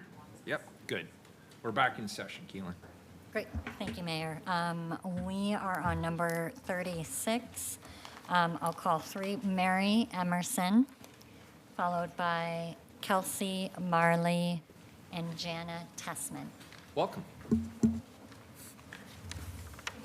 Thank you. So given today's ACLU action, this may be irrelevant, but thank you deeply to Commissioners Hardesty and Rubio for your very thoughtful amendments to this proposal that's on the table. It's a proposal to address the most visible aspects of homelessness with some sense of urgency. I support the amendments, even the ones that weren't seconded, but there are still low-hanging fruit, and I propose 3 additional amendments to item 929.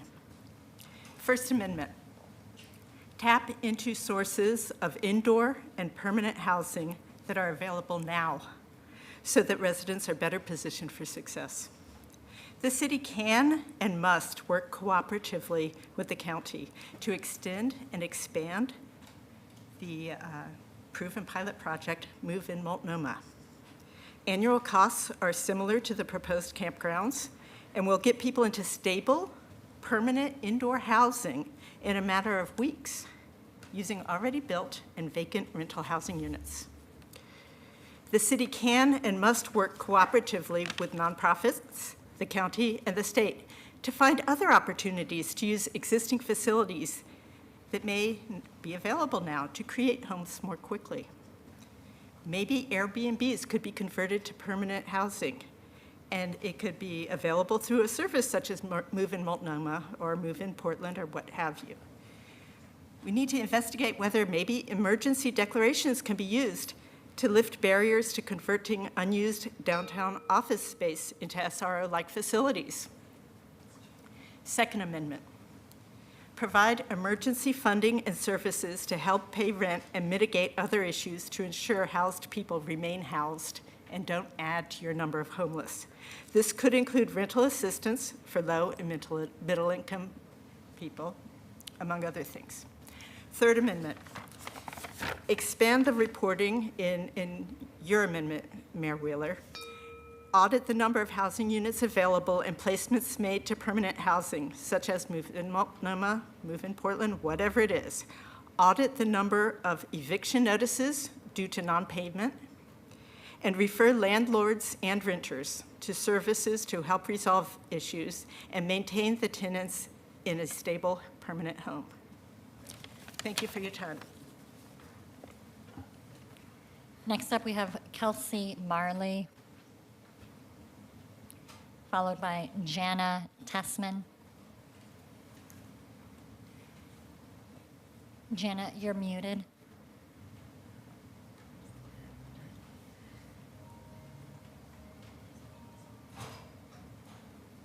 Jana, will you try to unmute?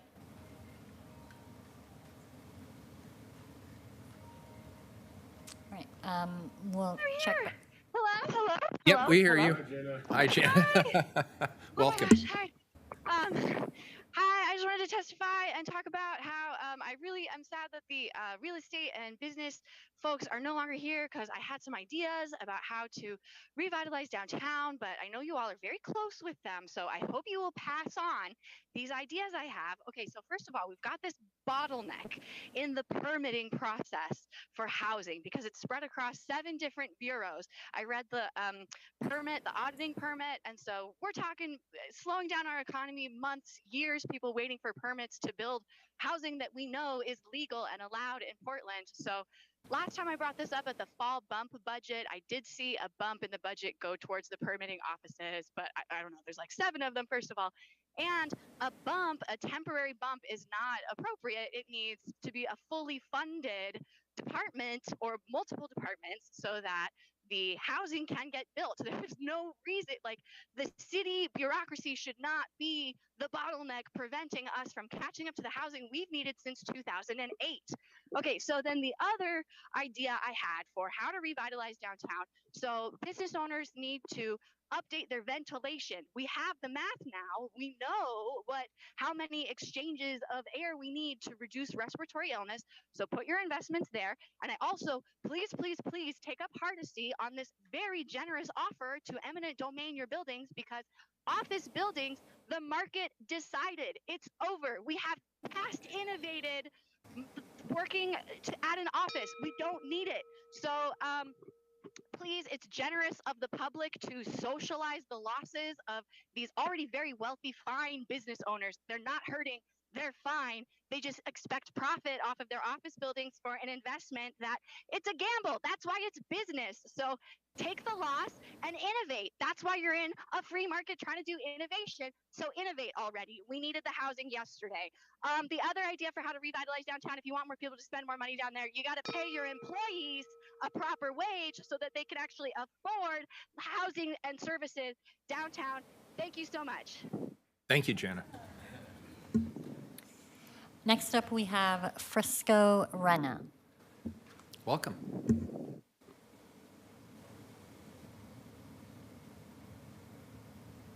Frisco, you're muted.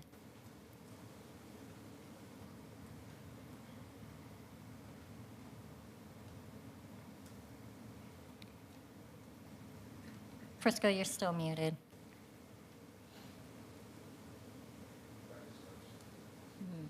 Yeah, if you're on a phone, try *6 to unmute.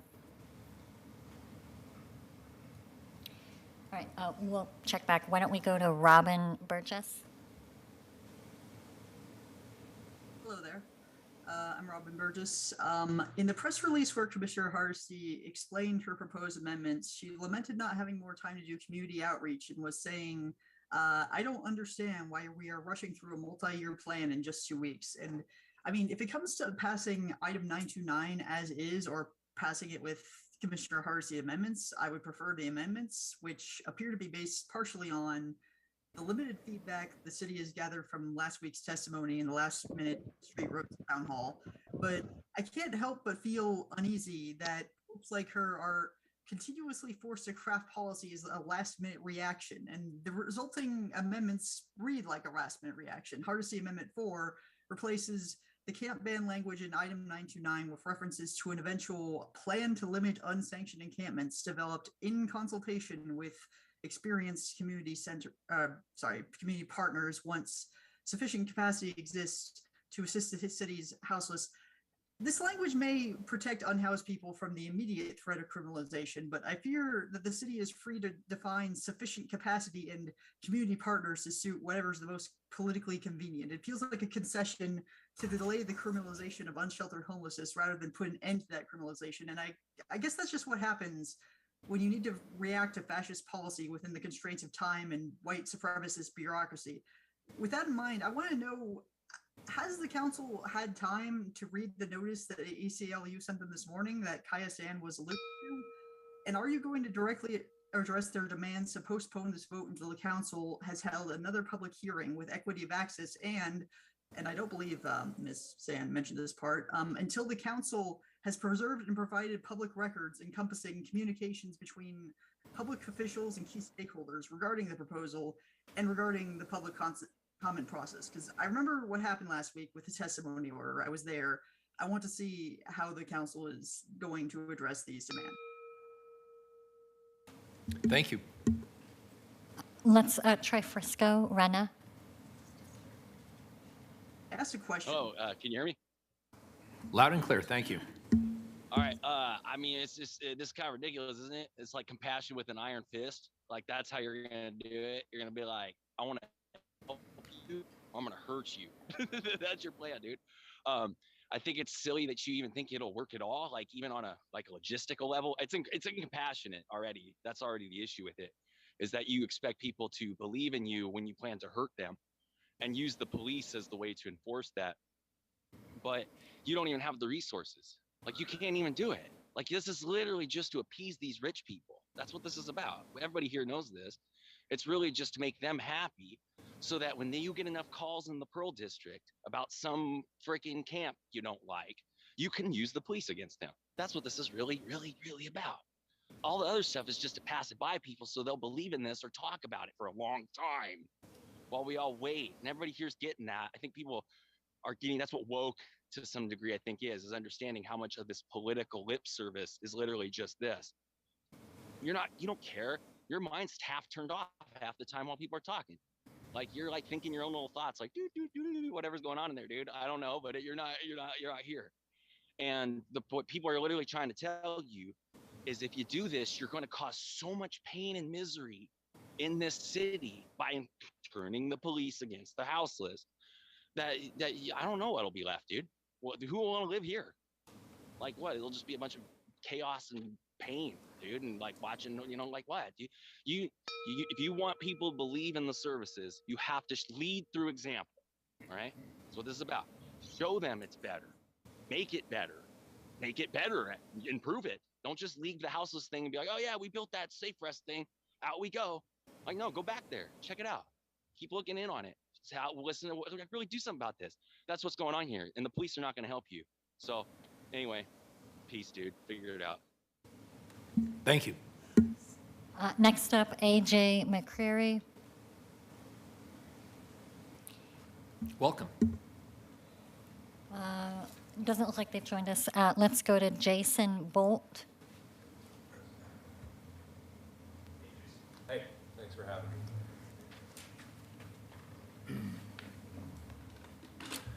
All right. Well, you've heard a lot of powerful testimony today, and I feel privileged to have this opportunity to speak directly in front of all of you. I've met some of you. My name is Jason Bolt, and I may be one of those evil people because I'm a founder and CEO of Revent Optics. At Revent, we're building the most sustainable vision company on the planet. We manufacture and sell lenses to millions of customers all over the world out of our facility in the Central East Side Industrial District. More importantly, I've chosen to raise a family here, and I have a father of an 18-month-old daughter. I chose to be here because I want to communicate how serious the situation is from a safety perspective. First, some background. I founded my two companies out of my apartment in 2010 while attending the University of Oregon. Since moving to Portland 7 years ago, we've been awarded the Manufacturer of the Year, been on the Inc. list of fastest growing companies in the US 4 times in a row, and most recently was named a 2022 fastest growing e-commerce company in Newsweek magazine. I only mention this to highlight that we are growing, creating jobs, investing in the community through Blanchet House, and doing very innovative and important work in the city, but we may not be here much longer. We're faced with major safety issues that are not proactively addressed or addressed at all. It's affecting our ability to operate as a business, and more importantly, the safety of my employees. We've had multiple burglaries, employees' cars vandalized over the last couple of years. We've had to walk down the middle of a busy street to get to work because our sidewalks surrounding our building are blocked by abandoned cars, trash, needles, tents, and fences. There's a giant RV where illicit activities take place every day, and it's never addressed. Not only is it unsafe for my current team, we find it near impossible to recruit and retain. I want to be very clear because I was only given 2 minutes to tell you about 4 years of safety issues. It's gotten exponentially worse over the last year. If something is not done this month to address the real safety issues for my team, we will leave the area. And I'm not the only business. When we leave, there will be a cascading effect, and restaurants and bars will shut down, the community will collapse. We support Mayor Wheeler's plan, a measured plan, but we need action faster to address the real safety issues. That's what I'm here to talk about. I really appreciate your time. This is urgent, and we need to address it. Thank you for being here, and thank you for testifying. Excuse Commissioner me. Hardesty. Hello, sir. Hi. He can hear from the seat. That's fine. No, thank you for being here. Specifically, when you talk about safety issues, are you referring to the burglaries, the break-ins, people with mental health issues on the street? I need to be careful in my response here. I can tell you what I've experienced personally and what my employees have experienced. That's If you multiple. could do it quickly, I mean, Yeah, I don't want to Sorry, take a... I'll be quick. Okay, so safety issues are, right now, our sidewalks are literally blocked. Walk down Ash, go down Ash at 2nd and 3rd, and anywhere around our building, you cannot use the sidewalks, right? There's a burned out car, there's an RV, there's a chop shop right now. Open air. We can't use the sidewalks. My employees come in, my manufacturing team, from out of town. They have to, right? They have to be there every day. They can't work remote. They have to walk down the middle of a busy street. All the traffic's being routed down Ash right now because of all the construction. Safety issue. Right. Cars. Okay, can I stop you and ask a question Go about for it. that? So have you called the police about the illegal activities taking place? I have a record of all the organizations that we've contacted, and it's this, right? Like, we report it. They say we have a system for when we move RVs, tents, cars, whatever. Nothing ever happens. Have you ever called the police about the... Oh, yeah. And they say No, I mean, nothing? they'll come check it out. But the camp has been there for at least 6 months now. And when I say camp, I think we can't broad brush things, right? You have to understand what's going on in these areas to really take action. Let me tell you, I see it. I mean, I live in Okay. East Portland. Yeah. And I live in the southeast. All right. And I can assure you that a lot of those vehicles, those RVs that have been in other parts of the city have been moved to my neighborhood. Yeah. And the activity you're talking about is happening all over the city. So Yeah, I'm here on, I want to represent my team and I want to create jobs here. Like, I moved here because of the entrepreneurial energy, the access to people that are willing to invest in young entrepreneurs. I'm becoming one of those now. I'm speaking at Portland State. I'm trying to build this community up, and it feels like I'm working against the leaders that are supposed to revitalize our city and keep it healthy. I'm just being honest with you. No, I appreciate Because we get you. stuck. We're stuck in this situation. No doubt we're stuck. And again, nothing on the table today will address your issue 30 days from now. I know. Nothing. It was an opportunity to speak with you about the very real and present issue that, and I'm, again, Blanchet House, I can't promote them enough, and other organizations that are doing real work that is going to help solve the longer term issues that we face as a population and a community. But I want to keep operating my business here. I want to provide jobs. I think that is the backbone in many ways to the services that you're all working to provide, right? If we don't have that anymore, it's over. Like, I don't disagree with you. Yeah, if we leave, it's a cascading effect, and that's on the doorstep right now. I can't emphasize that enough.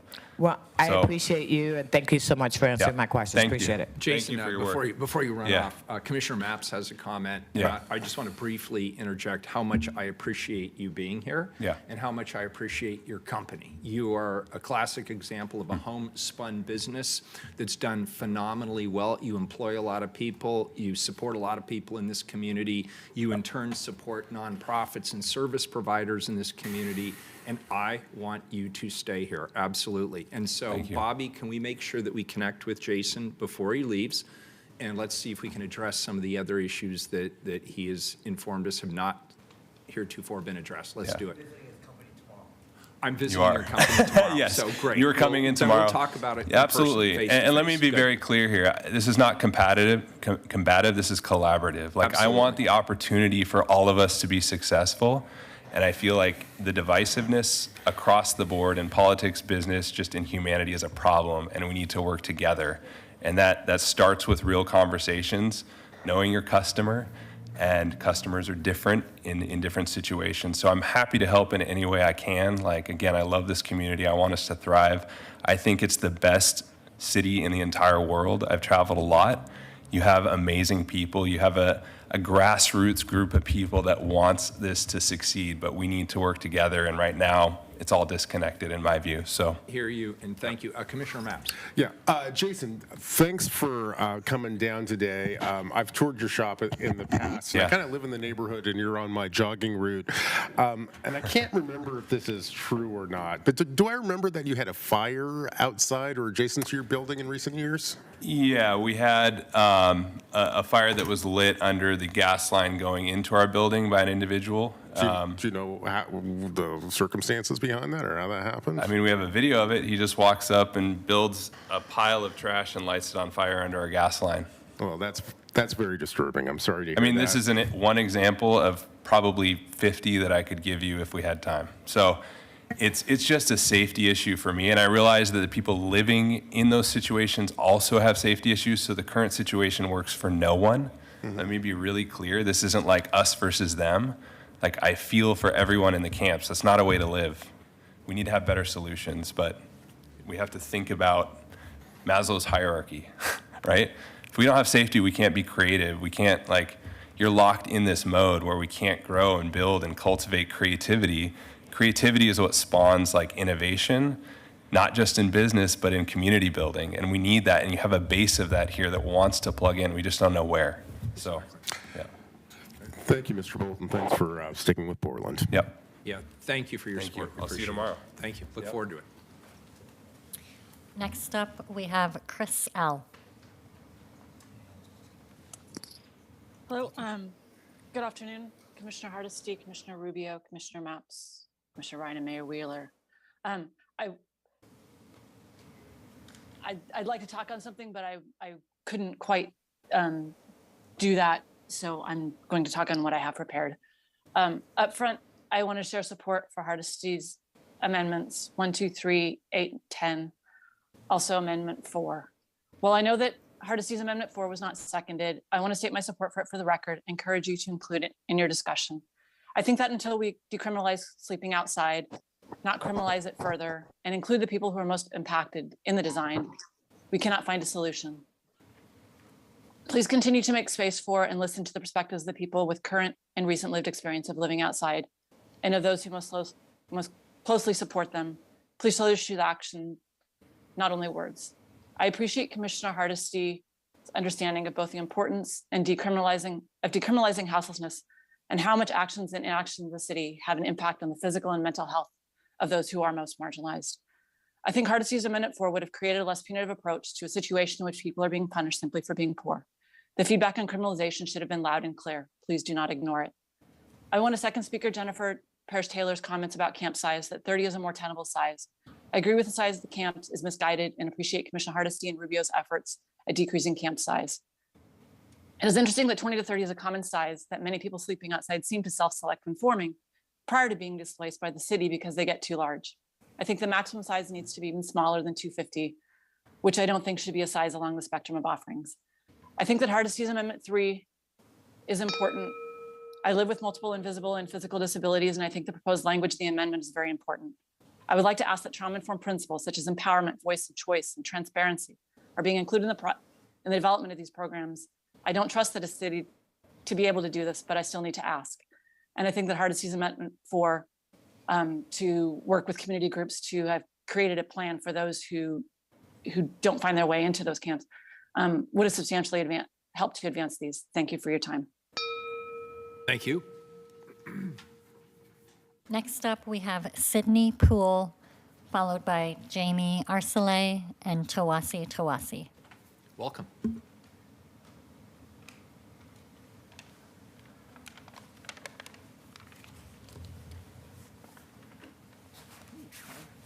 Hello again.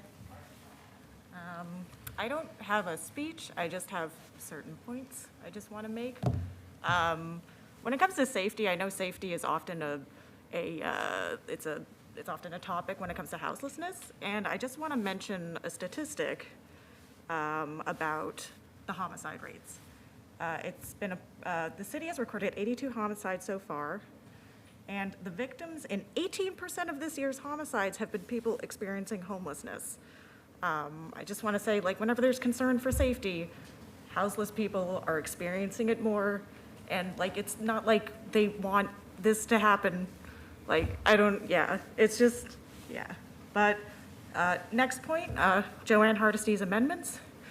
I think they're much more comprehensive, they're much more humane. I do wish that the vote would be postponed to be discussed further, and I wish there were also more houseless people. I'd like that there are houseless people coming to talk and being involved, and I want that to keep happening, and I want this to be more of a high, like more of an extensive thing. Let's see, sorry. When it comes to Amendment 929, I've heard from other people that it should probably be either amendment or taken out of the plan as it diverts resources from long-term sustainable housing solutions, has not received adequate feedback from service providers and those who would be most impacted. Also, lastly, so I just recently heard a few days ago about the Laurelhurst Park sweeps. And considering the context of what we've been discussing and how much people have been pouring their hearts into this, it does sort of feel like a slap in the face. And if we were to extend like this discussion, I would prefer that we not sweep. I don't support sweeping, but I feel like it's even more inappropriate that there are still sweeps being done while this discussion is happening, while we're discussing houselessness. Thank you for your time.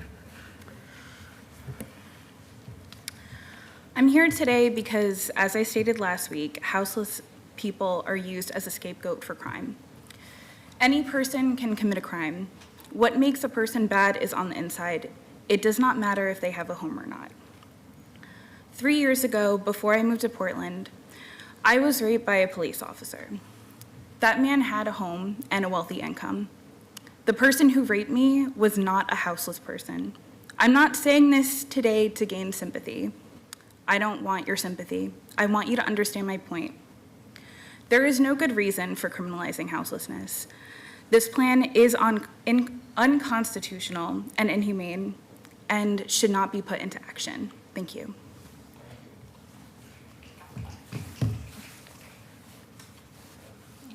Next up, Tawasi. Hello there, distinguished gentlewomen. I'd like to say hello to all the people watching around the city and potentially around the world. I'd like to acknowledge first off that the city of Portland was never ceded by the Chinook people, and this is occupied territory, and what my predecessor said about the colonizers having horrible plans and horrible ideas is right on point, and I appreciate Demetria Hester for saying that, because it comes across as a for-profit system being used to levy punitive psychiatry, forced labor, and internment camps on people. Now, I didn't really mean to say that, it's just what is coming right to my heart. What I meant to say is that Eleanor Roosevelt, who was a very good First Lady, helped craft the Universal Declaration of Human Rights. The amendments that you all are considering imposing on the city of Portland violate the Universal Declaration of Human Rights. You're creating legal exposure for the jurisdiction by your behaviors. So obviously that doesn't matter to you because you've taken the payola from the real estate moguls already. But it doesn't diminish these articles from the Universal Declaration of Human Rights, which you are violating. Article 9, no one shall be subjected to arbitrary arrest, detention, or exile. Putting people on a forced march is exactly what the Wheeler family has done in this land for hundreds of years. It's disgusting. Article 20, subsection 1, everyone has the right to freedom of peaceful assembly and association. Subsection 2, no one may be compelled to belong to an association. Setting up forced internment camps is compelling people to be in an association. You cannot force people to associate. And it's exactly what colonizers have done from the dawn of time. You came and stole our land, and you force us into associations that give you the power to further deprive us of our rights. Next up, we have Annette Johnson. Welcome, Annette. Hi, Jeanette Johnson, and I'm a street roots vendor, so I'm out here trying to make a living. And I just want to say a couple of things about the plan to put people that, into the concentration camps. For one is last week, the mayor put this might work, right? He emphasized that word might, and it might not. So basically, I came home and I thought about what should I say, and I always want to participate and help people. I got like 5 people right here sitting next to me that have been homeless for years, and they don't have nowhere to go tonight. And the most important thing that I think we should do is postpone this, because a lot of people that I've interviewed as a Mojo writer that are homeless, thank you, enjoy the paper, is they ready to fight. They said they don't got nowhere to stay. They already got food stamps, so they're not worried about y'all giving them a tent or a concentration camp to eat. They said they got $250 a month every month for the food stamps, right? So they're good with the food. They don't have a warm place to use the bathroom first thing in the morning. They've learned to make do for over 15 years. These people have been homeless and struggling with addiction and mental illness and the whole 9 yards, right? And I was there too, right? So I have to pat myself on the back. I'm a success story in itself. And I'm proud of myself because I do have a place to stay for me and my dog. Furthermore, if you put 500 people or 200 people together, out of that 200, 175 is dope fiends, okay? They drug addicts. That's not their fault. They just there. So you're gonna bring 175 drug addicts to a campground, and that whole area is gonna be submerged with addiction and all that other stuff, the drugs, jails, institutions, and death, right? This whole proposal is crazy. I hate to say it that way. Put this thing off, rethink it, and then if Christine Drazen get in office, she might overturn it all, right? Because she running neck and neck. So I think we should just put it all on hold right now. It's too fast. Thank you. Thank you. Next up, Dan Osmer. Welcome. My name is Donald Osmer. Thank you all for creating this meeting. And I read your entire thing, Joanne Hardesty. I was never more impressed. I didn't come here with a plan. I like to be prepared. However, I've been listening to a lot of really good stuff. I'm just going to give a really quick testimony. I was homeless a few weeks ago, and I've been homeless for the last 7 months. I have been a recovering alcoholic for some time. At one time, I did have 12 years sobriety, and I used to be an addictions counselor. I have an associate's in criminal justice. I do understand politics and government to a degree, and I appreciate it. I don't appreciate creating a law. I remember when we made marijuana legal because it actually cut the cost of jails. We don't put people in jail for marijuana anymore because, that just seems logical. They're going to do it anyway. And now we've decriminalized drugs, which is, I understand there's a measure on that one. However, decriminalizing drugs also relieved the judicial system of housing people that are struggling with addictions, which seemed logical. It's gone off the charts because people think it's all good now. I don't use any IVs. I don't use any of that stuff. I still am a recovering alcoholic. I remember in Seattle there was a process in which they took a hotel and they turned it into a wet house, which is a system where you take somebody off the streets, a wet brain, you give them a place. And once they have the stability, you get them a mentor. Somebody will visit them and talk about the value of this new life, of what they might be ambitious about doing. Once you create that, you lift them up. You don't talk about the negatives. All the negatives drip off you when you do that. So we need to create a system. My best friend says housing first. If we create housing first, the rest of it we can work with. We need a mentor system where people can appreciate their new house, their new place. I've just gotten into a place As minimal as it is, I'm happy. I'm out on the streets, I'm sober, I'm in a program, and I'm gonna do it. I'm a success.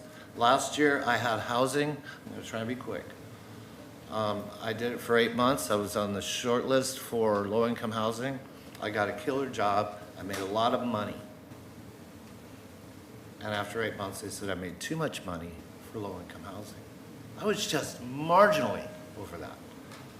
And I was on fair trade housing, just all of it, and I was not qualified. That is unfortunate. Our systems are not working. I've been to 18 treatment programs. I had 12 years sobriety, and I used to be an addictions counselor. I can go on and on and on. But I think housing first. Once we get them in there, then we can talk to them and find out what direction to do. Client-centered programs. More people. Excuse me, sir. I know I'm over.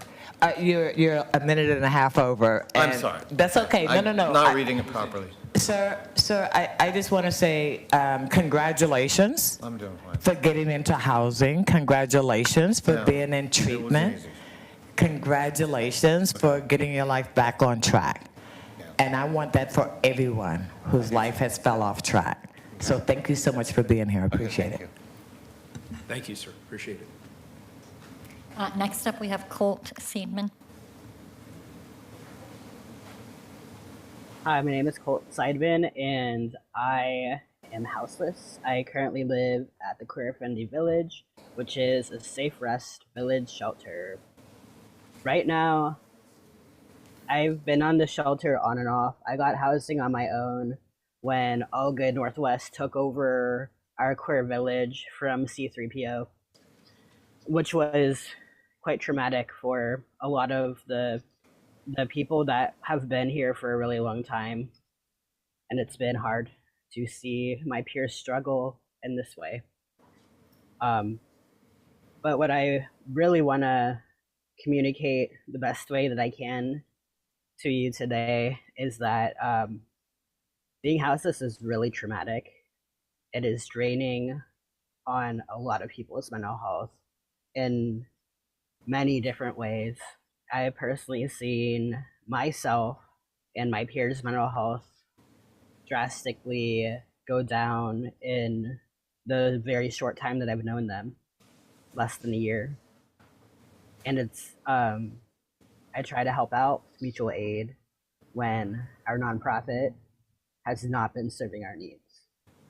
And that is a huge factor in my mental health getting really bad. I am working with 3 different mental health providers just to get through, just to live my life, just to be a successful human being in society. And people, my community does not deserve to go through this. We need better mental health support. We need housing that is actually low income friendly to people on that side, that is disability friendly. This is not cutting it. We really need to have actually more affordable housing to support everyone. And we deserve better.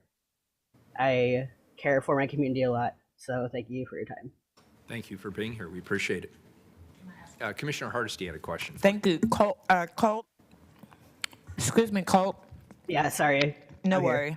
I'm curious. You said that the transition from the C3PO camp to the current management has been traumatic. Could you say more about that, please? Yeah, sure. So I came in like right after the new folks took that All Good Northwest took over. Before it was C3PO, and it was a different experience, you know. Right, for the intake process right now, staff is the one that has to approve anyone that moves in here, but it was not originally like this before. For the queer village, like, it was villagers that had more like communication, and it was more consent focused, and it was like people would have meetings about, oh, if there is problems, let's talk it out. And yeah, but it's not like that anymore. And I feel like doing that took away a big community thing for my peers, and it really sucks. it was really hard.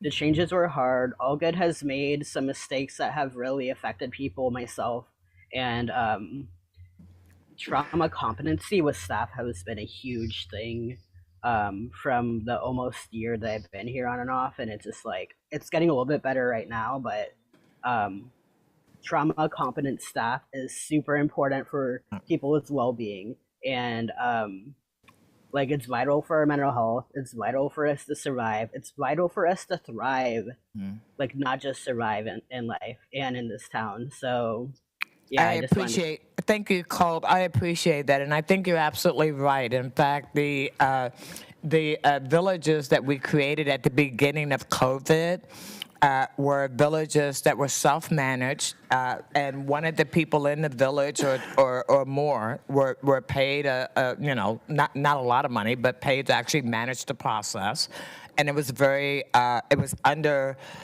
The leadership was really about making sure that the villagers that were in that particular camp actually set the policies for how they would operate. Very much like Right to Dream 2, very much like Dignity Village. So we have successful models that have worked for us for well over 20-some years. And let me just say, I'm sorry that the transition did not go as smoothly as I would have liked it to go.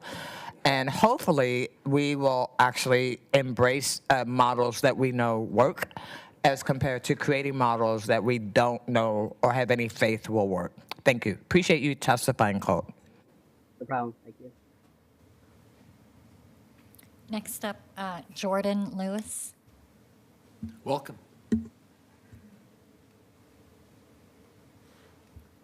Go ahead, Jordan. You're muted.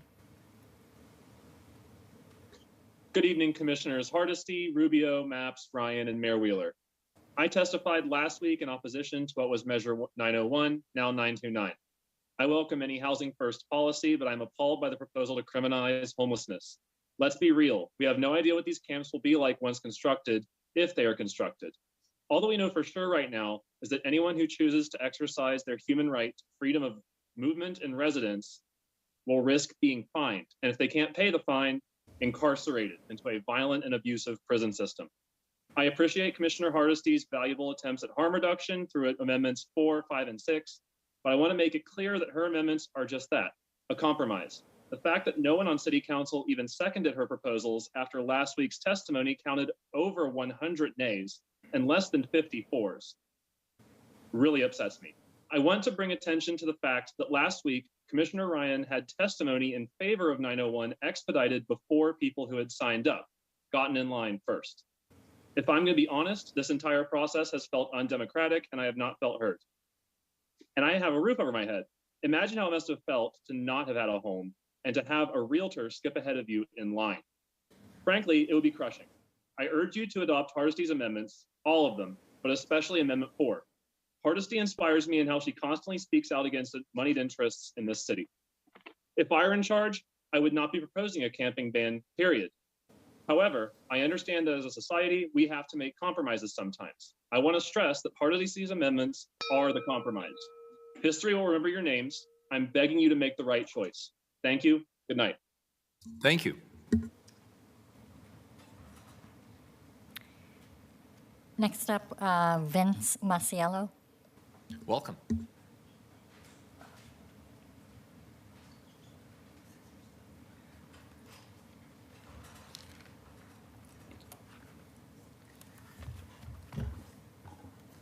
Hello, my name is Vince Masiello. I'm a member of the Right to Dream 2 Community Village and a Street Roots vendor as well.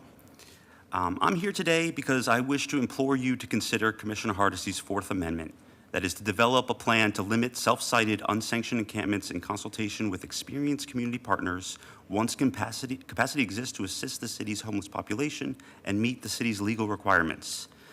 Everyone here knows it's your responsibility, if you pass this resolution, that you're pinning the success of a citywide ban on unsanctioned camping on the availability of shelter and housing space.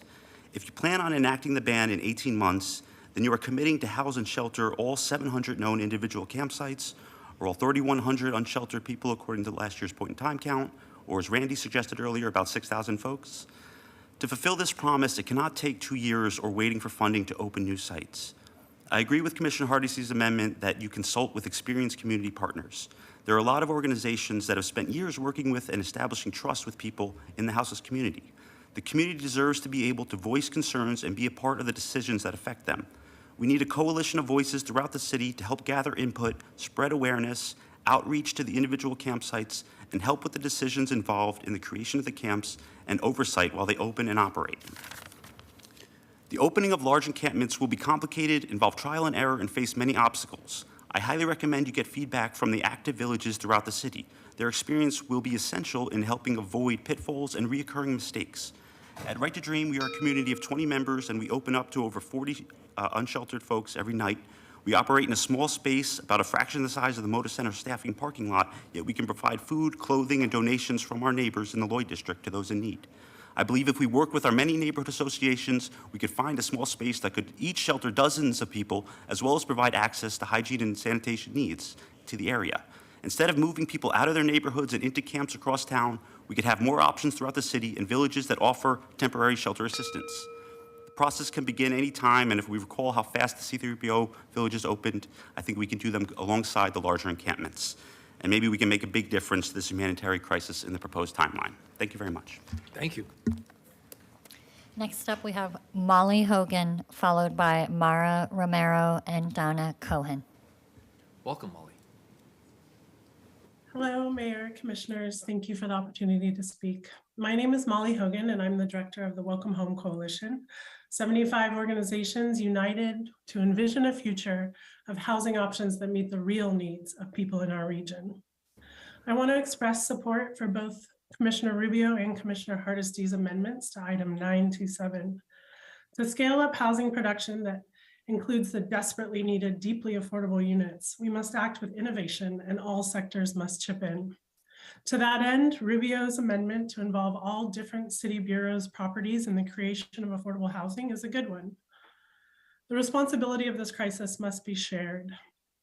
Hardesty's amendment to explore the use of underutilized buildings for housing quickly is a welcomed, bold, and action-oriented addition to this resolution. Last week, I testified before you all on item 929 and urged the city to not enact the inhumane and resource-wasteful mass camps and camping ban proposal. Today, I express support of Commissioner Hardesty's amendments that require the city to work closely with community partners, including those with lived experience, and reducing the size of such proposed camping areas. While this is a step in a better direction, we still ask that the city remove the camping ban and mass camps completely from this proposal and move away from policies that criminalize homelessness and diverts funds away from sustainable long-term solutions. Just last week, the United States Interagency Council on Homelessness released a report asking jurisdictions to stop turning to camping bans to address homelessness. The national agency called these policies ineffective, expensive, and actually worsening the tragedy of homelessness. Studies show that enforcing anti-homeless laws costs 3 times the amount of simply paying to house people. You also heard from the experts themselves at Tuesday's town hall with people who are experiencing homelessness in Portland right now. Please listen to them and honor their expertise on this issue. Please instead continue to invest in proven sustainable solutions, rent assistance, converting motels and other buildings, master leasing, tiny home affinity villages, support services, and of course, increasing public investment in affordable housing. Remember, housing is the answer to homelessness. Thank you. Next up, we have Mara Romero. Hello, and thank you to the mayor and commissioners. My name is Mara Romero, and I serve the community as an independent living specialist and a housing advocate for an organization called Independent Living Resources. If you don't know what we do or you never heard of us, we exist as a network of over 400 centers for independent living across the United States. We were originally created as part of the effort to deinstitutionalize folks with significant mental health issues and intellectual and developmental disability. Obviously, we wish we would have worked ourselves out of a job by now, but we have not. And the effort to institutionalize the disabled community continues, whether that's in the criminal justice system, in mass encampments, or otherwise. So I'm here to speak to and support Hardesty Amendment 3 under 929. The fact that that's the only mention of disability is shameful. I'm going to use that word, especially if over 60% of the houseless population in Portland identify as having disabilities. And HUD recently released a report that said over 40% of people that are houseless nationwide have disabilities. This is a disability rights issue. And so I would caution you about moving forward with creating these large shelters when, to be honest with you, already the reports that we're getting from folks for the last 30 years have been that our shelters are not accessible to people with disabilities. And again, dignity can be expensive, of course, but that doesn't mean that we shouldn't do it. And giving somebody dignity goes such a long way. Please consider people with disabilities, both our legal and our ethical responsibility to our community. Thank you. Thank you. Next up, we have Donna Cohen. Good afternoon, Council. My name is Donna Cohen. I live in St. John's. I find many elements in the resolutions to be positive, especially 927 around increasing housing capacity. I hope you have a chance to look at the work of Greg Colburn out of the University of Washington. He recently wrote a book called Homelessness is a Housing Problem, and he showed that the main factor, the significant factor that determines whether a geographic area has more homelessness is the housing supply. It overrides all of the other factors we hear people talk about so much. Please check that out. So in Resolution 927, I support Rubio Amendment 1 to continue collaborative property acquisition permanently. Hardesty Amendment 1 concerning eminent domain, especially for properties that are deliberately kept empty and in some cases derelict. And I was pleased to hear somebody mention today about the kicker. Nothing would make me happier than if we took all of the kicker money and put it to housing. And as Mayor Wheeler pointed out the other day, this is necessary in part because the federal government has been very lax in housing funding for the last 30 or 40 years now. Resolution 929, the plan for the large encampments, even if they divide it into quadrants or if they're 250 or 150, to me, this is appalling. That's not a word I use very much. I hear housing advocates and government officials talk about trauma-informed assistance to the houseless. And to me, this is the opposite of trauma-informed assistance. So it seems to me the only thing that such a plan says to me is the city wants homeless folks to be out of sight. And as the saying goes, out of sight means out of mind. And I'm disturbed at the vision of what such an encampment would devolve into. I'm almost finished, if I could have just a few more moments. Now, perhaps we can use the threat of large encampments to make the neighborhoods more open to safe rest villages, or perhaps we can incentivize our 95 neighborhoods to work with the city to plan 1 or 2 20 to 40 person tent, RV car, or pod villages in each neighborhood. And lastly, I think Hardesty Amendment 8, that locations be spread throughout the city is important. And Amendment 4, working with community partners to limit the self-sited unsanctioned encampments once sufficient capacity exists, and that's the key, to assist the city's housing population makes sense.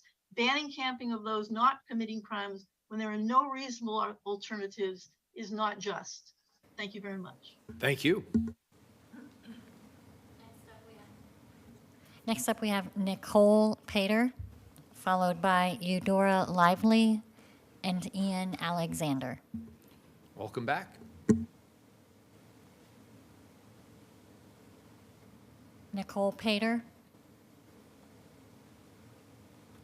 Eudora Lively,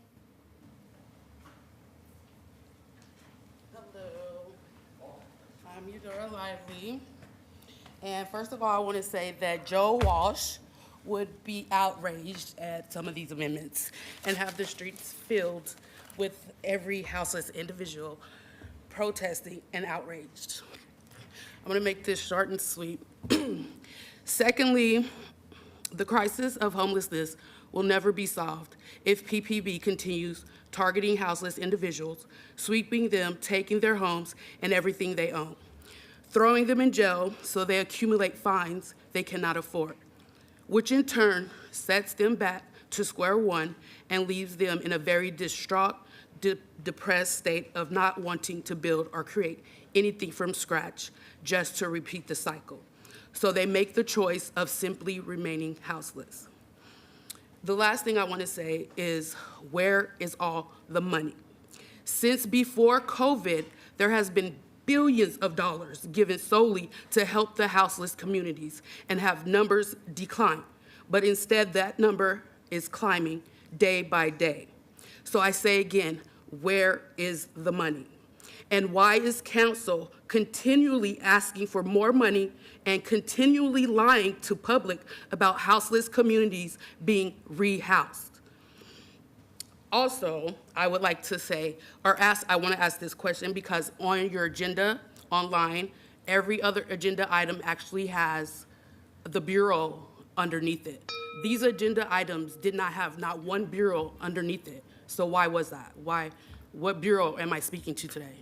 They come out of the mayor's office as well as Commissioner Ryan's office. Okay, so what bureau? I mean, it didn't have a list of it.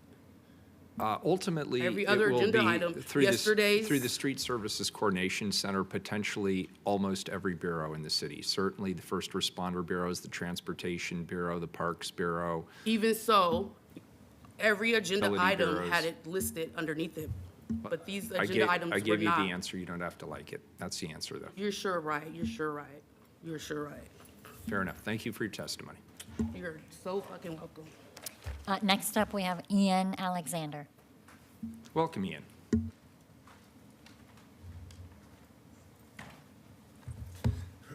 Hello. My name is Ian, and I do not support measure. I do not support measure 929. I'm currently an outreach worker on a Hep C elimination team in Portland, doing Hep C testing in shelters, detox centers, community hubs, safe rest villages, and at camps. I've worked in homeless services in Portland for 5 years and homeless shelters as a residential advocate, wellness specialist, shelter supervisor, and on the navigation team, which is a program facilitated by the City of Portland's HUCRP, which is a homeless and urban camping impact reduction program.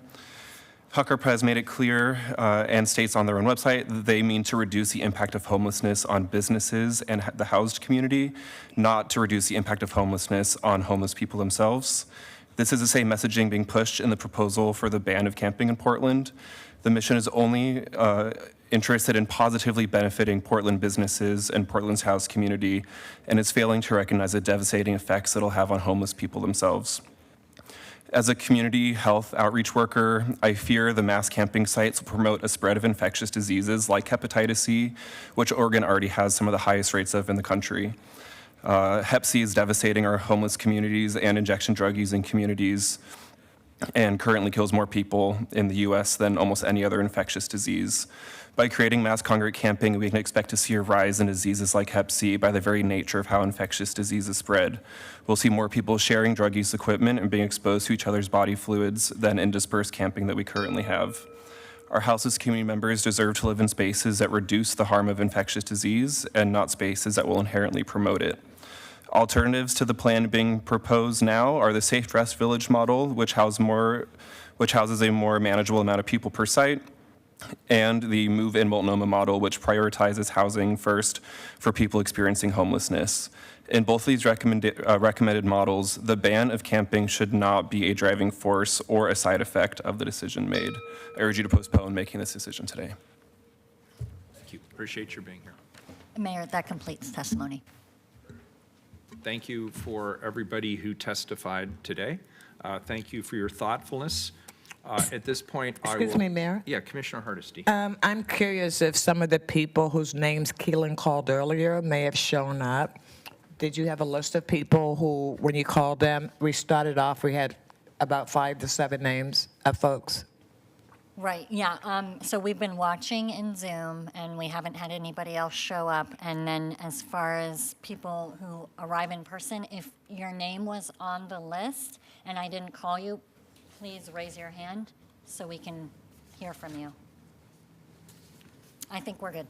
All right, thank you, Keelan, and thank you, Mayor. I just wanted to make sure that no one missed their opportunity.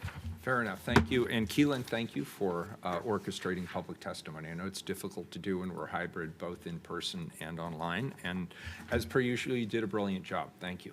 Really appreciate it. So colleagues, at this point, I will invite an opportunity for further discussion, or we can get right into each of the amendments.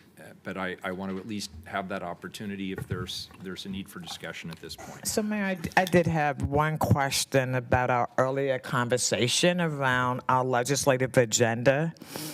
You told me that you would be okay with us putting that on our legislative agenda, maybe.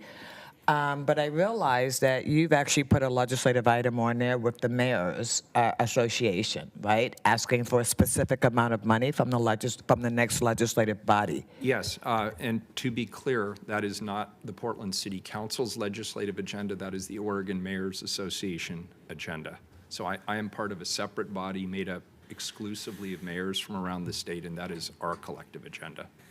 And it's very clear that that is our agenda, not the City of Portland's agenda. I wanted to make that clear for the record because it's a little confusing for me. I appreciate that. It is. You're right. Mr. Mayor, Commissioner Mapps. Before we move forward, I just wanted to check in and see at what point we should reach out to Commissioner Rubio's office to see if they want to be. That's a fair question. Do we know if Commissioner Rubio is available at this point? Does she want to be available for the amendments or just the final vote? Oh, I'm here. Oh, good. Terrific. I'm on the phone in my car. All right, you get the hero award for today, and we appreciate it. So, Commissioner Rubio, I'll ask you first, just because you're in the most challenging situation. Did you have further follow-up or questions before we get to the amendments? I wanted to at least leave this space here if people did. No, I'm good. I have all my questions answered. Thank you. All right, very good. Anybody else? Very good. Then we will go into the amendments, and when we're done with the amendments, we'll obviously go to the resolutions as amended, just to be clear. So the first, and please watch me and make sure I'm doing this and that I'm including all of the amendments. I believe I have a thorough list here, but I'm not perfect, so please watch. First up is Rubio number 1. The Rubio amendment is about the Portland Housing Bureau working collaboratively with other city bureaus, and it relates to property acquisitions and other items. Is there any further discussion on this item? Seeing none, please call the roll. Mapps. Aye. Rubio. Aye. Ryan. Aye. Hardesty. Aye. Wheeler. Aye. The amendment is adopted. The next item is Rubio number 2. This is the amendment that increases the number of sites to 6, but decreases the number in each to 250. Is there any further discussion on this item? Seeing none, please call the roll. Mapps. Aye. Rubio. Aye. Ryan. Aye. Hardesty. Aye. Wheeler. I will say this. I first of all, I appreciate Commissioner Rubio putting this forward, and I understand the intentions behind it. I'm going to vote against it. The principle here is that I want to maintain the flexibility of the original proposal and express that I know a lot of people did say the 500 number is of concern. I want to be very clear that what the underlying resolutions do and what the public record has indicated from my perspective is that we would start small. We would start with 100 to 125 people max. We would then see how we are doing in terms of administration, in terms of connection to services, in terms of our ability to fund and our ability to secure the partnerships we need for these to be successful. And then and only then would we expand with council approval, to be able to get to the larger sites had we proven that the model is successful. So I will vote no on this amendment, but I understand where it comes from, and I appreciate the sentiment of Commissioner Rubio and her willingness to be collaborative. So the amendment does pass. The next amendment is Commissioner Hardesty, item number 1. This is the be it further resolved with regard to the city attorney looking at the issue of eminent domain. Is there any further discussion on this item? Yeah, Mr. Mayor, I have a couple. Commissioner Mapps. I have a couple of clarifying questions. Commissioner Hardesty, do you know, or how do you want to receive this memo? Do you imagine that council receiving this as an executive session?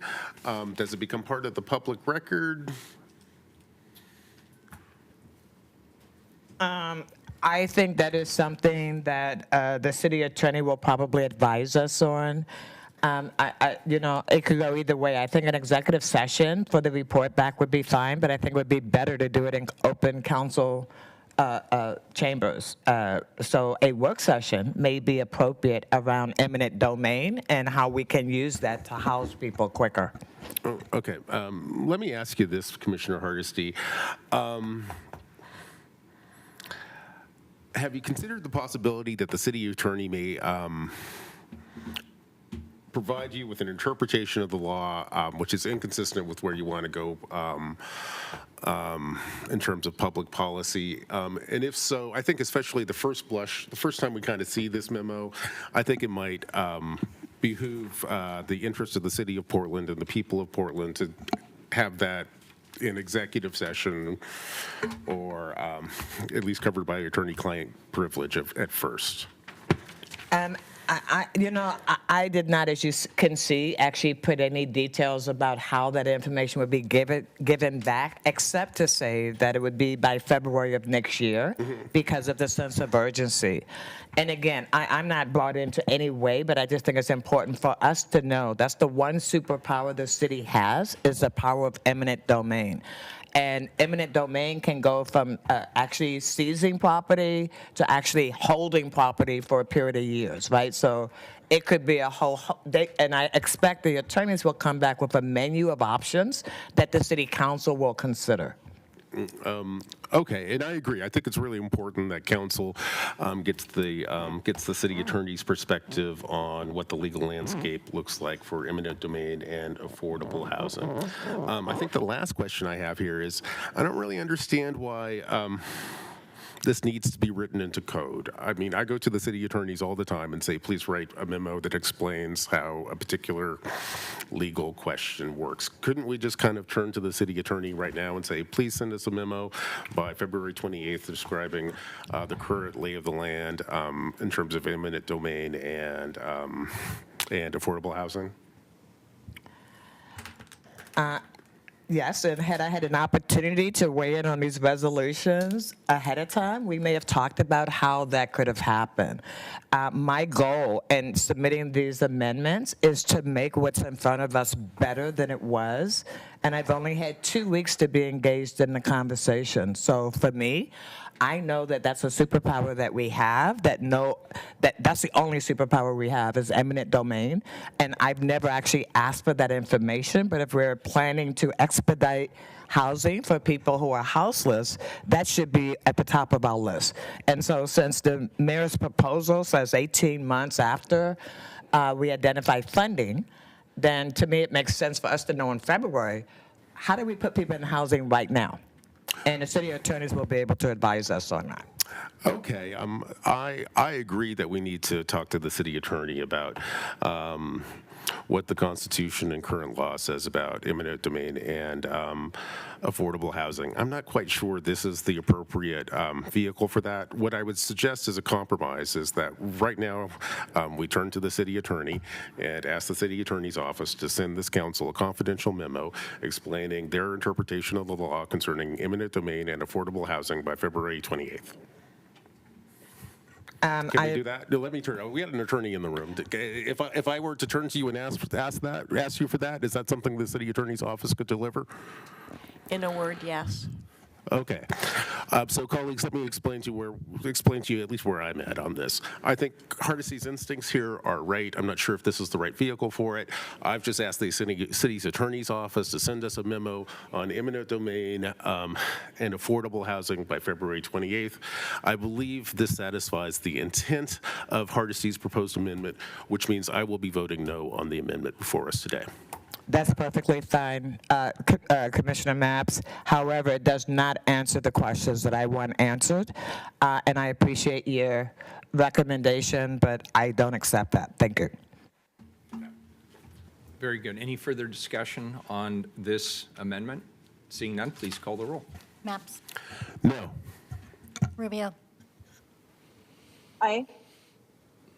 Ryan. No. Hardesty. Aye. Wheeler. I'm going to vote no. And the reason I'm going to vote no is I would not, first of all, any of us have the ability right now to talk to our legal counsel and ask our legal counsel for whatever advice we would like. So you can structure that however you want. You can ask legal counsel that. You can direct them to do that. But I want to be very clear that while I support eminent domain as an important right and a tool of municipal government, how it is handled and how it is perceived in the public is incredibly important. It is a very sensitive issue, and anything we do, I hope it is done with attorney-client privilege. But I vote no, and the amendment fails. Hardesty 2, please. 928, this is the be it further resolved that during the development, the city council will convene a group of experts. Any further discussion on this item? Yeah. Commissioner Mapps? Mr. Mayor and Commissioners, we have this amendment has been amended today since we've been in council. Can we read the first sentence of, or can we read the amendment now as it stands? The amendment as it stands reads, during the development of this policy, there shall be a convening of groups of community experts. And it replaced the language, the city shall convene a group of community experts. The reason I replaced it was because in the original resolution, it is really unclear who the convener is. And so I did not want to limit convening from taking place if in fact the city was not going to be the convener. Again, if we'd had more than 2 weeks to actually review these things, we probably would have come up with a much better policy. Thank you for that clarification, Commissioner Hardesty. And I agree with your fundamental instinct here, although your fix, I think, muddies the waters some. The original amendment says the city will convene a group of community experts. I would have voted against that amendment because I don't think the city's the appropriate party to pull together these experts. I believe that Work Systems, which will be running the program, should be the group that pulls together this advisory board. And while I appreciate the fact that you tried to clean up the original amendment, I think the fix actually doesn't define at all who's responsible for pulling together this advisory board. So unless we can clarify that in this exchange right here, I'm going to vote no. Let me be very clear. Work Systems, Inc., unions, and the city of Portland have absolutely no expertise when it comes to how getting unhoused people employment.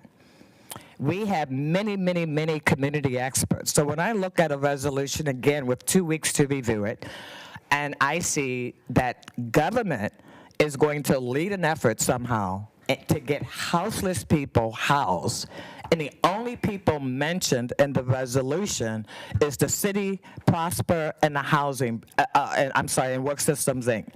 None of them have absolutely any credibility when it comes to getting employment for those folks. So I thought it would be absolutely insane to have Work Systems, Inc., unions, and Prosper get together and talk about how they're going to help houseless people get employment. They don't even have a base. So what I want to make sure is whoever the convener is, that they talk to community experts like Street Roots, like Verde, there's a whole host, right? And I actually was going to list the names, but I thought that would be a little overkill. So the reality is if this amendment is not there, then we're leaving it to people who don't even interact with houseless people to develop an employment program for people who today are houseless. And they're going to do it based on some program they saw in California? I just think that doesn't make sense to me. Commissioner Hardesty, I completely agree with you that we should we should invite outside experts to advise on how we organize these. The problem with your amendment is it doesn't define who's responsible for organizing that committee. Neither did the original resolution. Well, actually, the original resolution says that the city will convene. So in the original resolution, the city convenes this advisory group. And who would the city be? The city Would it be you? Would probably be the mayor's office, I would suspect, when I read this language. I don't know, Mayor. Who was it going to be? So I want to be clear. This engagement, it's already being done as part of the scope of the work. The amendment that you've proposed, I don't think changes that, but I want to be clear. The city is not in charge of the study that is being done. City staff is not directly involved in convening with stakeholders. It's being done by Work Systems. They presented the resolution to us last week.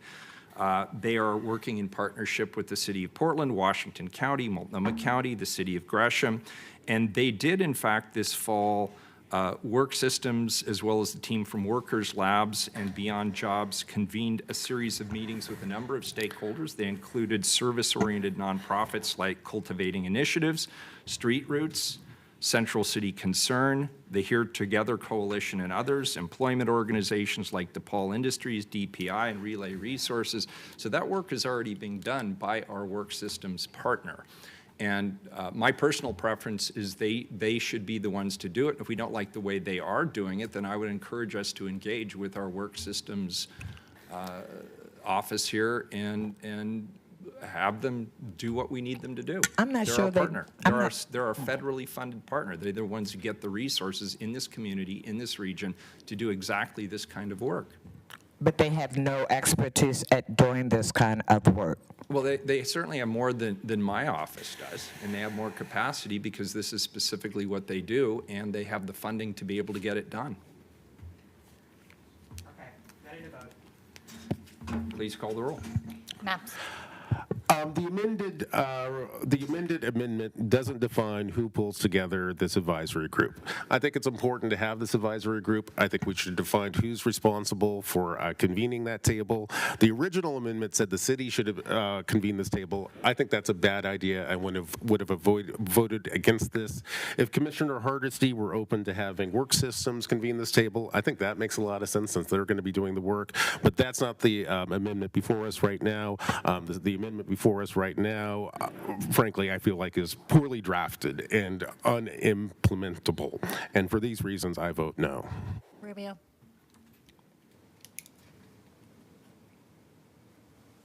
Commissioner Rubio. Did we lose her? Thank you. I'm here. So I appreciate Commissioner Hardesty that you were responsive to and to some of my concerns around this amendment. And I do think it's very important to ensure that I'm glad to hear that Work Systems is already working with a table. But I also don't think it hurts us to restate the importance and lifting this up of continuing that work and supporting it in spirit. So for this reason, I vote aye. Ryan. No. Hardesty. Aye. Wheeler. No, the amendment fails. The next amendment is Hardesty number 3. This is a whereas, and it gets to the question of disabilities and ensuring that sanctioned large-scale campsites have sufficient facilities to address the various needs. Any further discussion on this item? Mr. Mayor, I have a Commissioner Maps?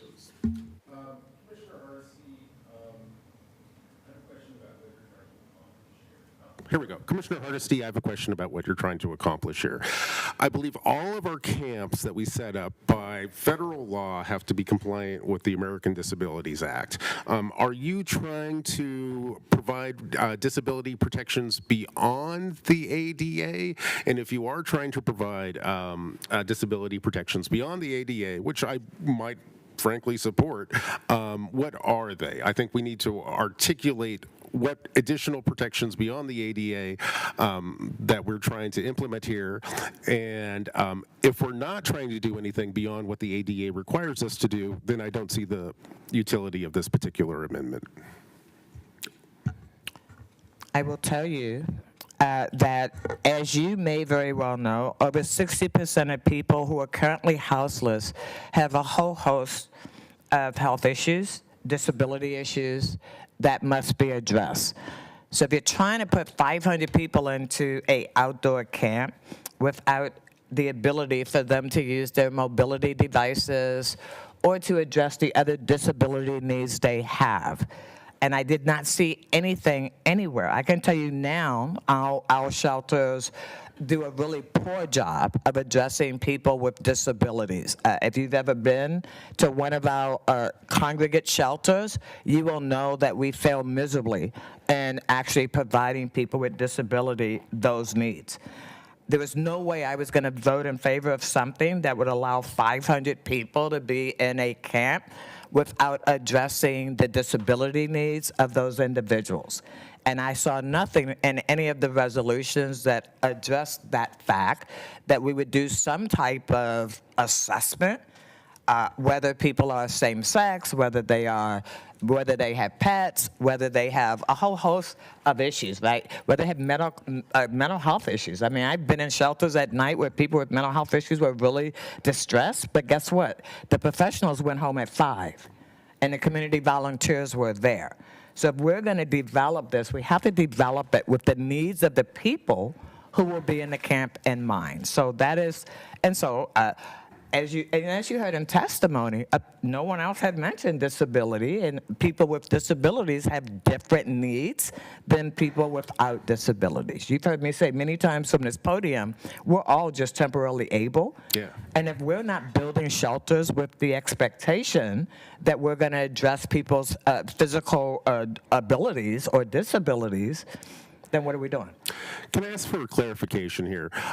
So I still don't understand if the point of this amendment is to underline the fact that the city of Portland needs to comply with the ADA, or if you're trying to expand the definition of ADA. And in the little clarification you gave, for example, like you talked about wheelchairs, which, okay, that sounds like ADA to me. You also talked about people with pets, which strikes me as not actually Not an ADA, no. not being ADA. But I talk about mobility devices, right? People, Sure. blind people. We have people with blind folks who are in our camps. We have people who are using walkers.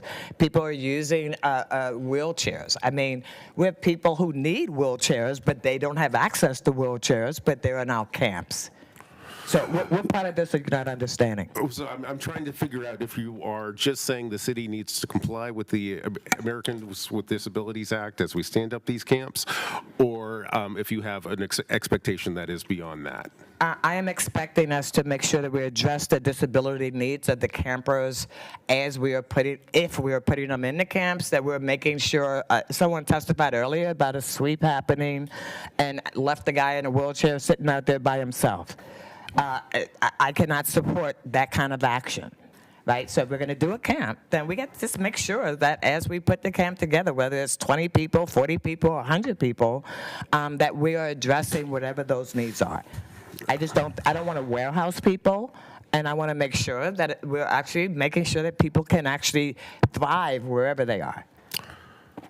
Thank you. Can I jump in here? Please. Because this is a good discussion. Look, we did hear from a number of disability advocates and folks who have self-described disabilities as part of the public testimony here. And I hope all of us agree that we want these facilities to be designed and managed with the disability community in mind. Do we all agree on that? Yeah. Is there anybody who disagrees with that? I don't see anybody disagreeing. Good.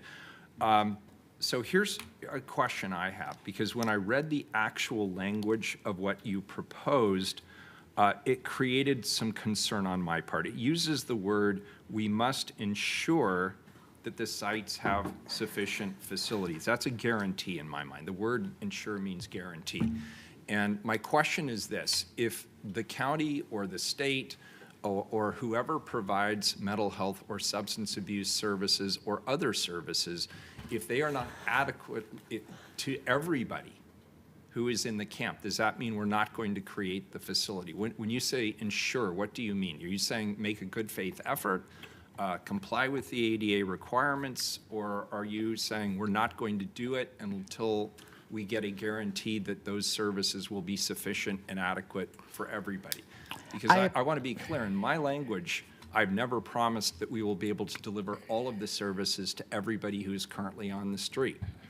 I think everybody here acknowledges that what we're trying to do is, instead of having 800 encampments over 146 square miles, we're trying to create service delivery nodes where we have a fighting chance of connecting people to the services. And I hope, and I feel like we've collectively lit a fire under people up the political food chain who actually fund mental health and substance abuse and disability services generally, to be able to begin the process of being able to deliver. But I want to make sure this is not restrictive in terms of your intention to start this process.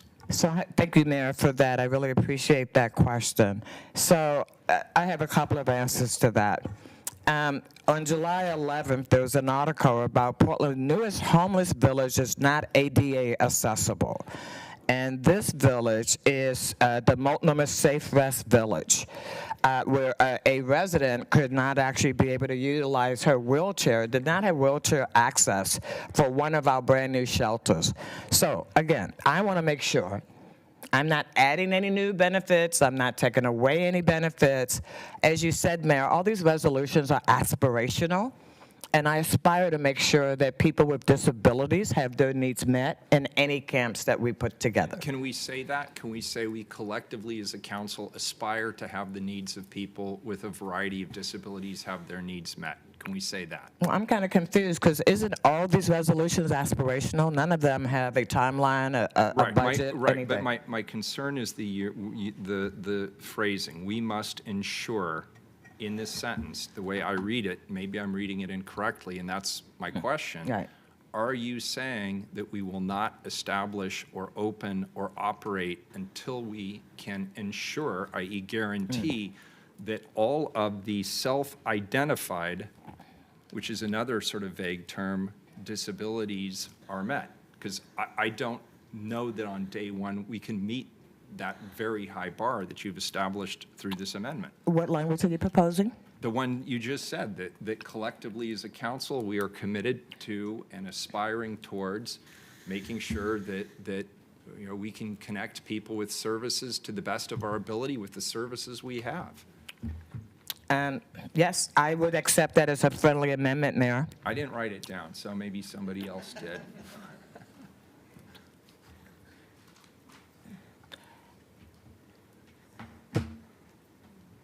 Can we get legal counsel to suggest a legal-sounding way of putting in better English than I just did what I believe was an interpretation of what Commissioner Hardesty was trying to convey? So yes. So do you have something? Bobby wrote it down. What? Okay, we'll come wordsmith. back. Smart Thank you, people who Bobby. know how to write will wordsmith, and we'll come back to this. So please remind me to come back to Hardesty 3. Let's see. Next up is Hardesty number 7. This is after establishment of initial camps, the city may consider creating a campus model where multiple camps are approved on a single large city-controlled property. Any further discussion on this item? Mr. Mayor, yeah, I need some clarification. I don't know if Commissioner Hardesty can do this or if we have to go to staff to do this. I mean, this amendment was supposed to amend the original proposal, but we've already kind of adopted Commissioner Rubio's, I think, amendment number 2, which shifts the layout and the rollout and the size and scope of what these camps look like. And once you weld Commissioner Hardesty's, I don't understand how Commissioner Hardesty's Amendment 7 intersects with Commissioner Rubio's Amendment 2. Can someone articulate what we're actually trying to build now? Should we approve this amendment? Was that a question? Yeah, sure. Commissioner Hardesty. If we adopt this amendment, what are we doing? Which amendment are you talking We're about? looking at 929. Hardesty 7. After the establishment of initial camps. So, and remember, originally you're kind of reacting to the amendments that we had last week, but we've already amended the amendments from last week. So I feel like this is frankly too muddy to work out today. I don't know how these pieces fit together. Commissioner Maps, let me just say, if you had all these questions about my amendment, you know where my office is, and I have an email. It's unfortunate you wait to the vote before you start having a lot of questions about these amendments. I was the only office that actually put my amendments public and sent them to everybody as soon as I had them, which was on Monday. We're now Thursday evening, and now you have 100 questions about what I think are very simple, very clear amendments. Well, if it's clear, how does this, can you just explain to me and the people of Portland how, since we've adopted Rubio 2, and if we were to adopt Hardesty 7, what do these camps look like? So what it looks like is us making sure that we are, I don't think this one is in conflict with Commissioner Rubio's at all. All we're doing in Amendment 7, I believe, is establishing the guidance about how we would build upon whether it's 200, 300, 100 people camps. So I'm not seeing any conflict with Commissioner Rubio's. I'm going to vote no on this because I don't understand how these pieces fit together. And I recognize it's difficult. We've amended amendments and amendments that are, we have different amendments which weren't drafted in conjunction coming together now. I'm not at all sure this fits together, frankly, at this point. And because I suspect it doesn't fit together, and because, frankly, I haven't heard a clear explanation of how these different pieces fit together, I'm going to vote no. Well, that is your right. Any further discussion? So on again, this yes, item? there is Commissioner further Hardesty. discussion. I want to be really clear that this is about making sure that the encampments that we put together will work. And I read the email that Commissioner Ryan had said when he first came on board because of the concern about having these very large camps. And so this amendment would actually really stipulate how these camps would be, how these outdoor shelters would be supported and ran. So Well, okay, no, it's fine. You're going to vote no, that's fine. Sure.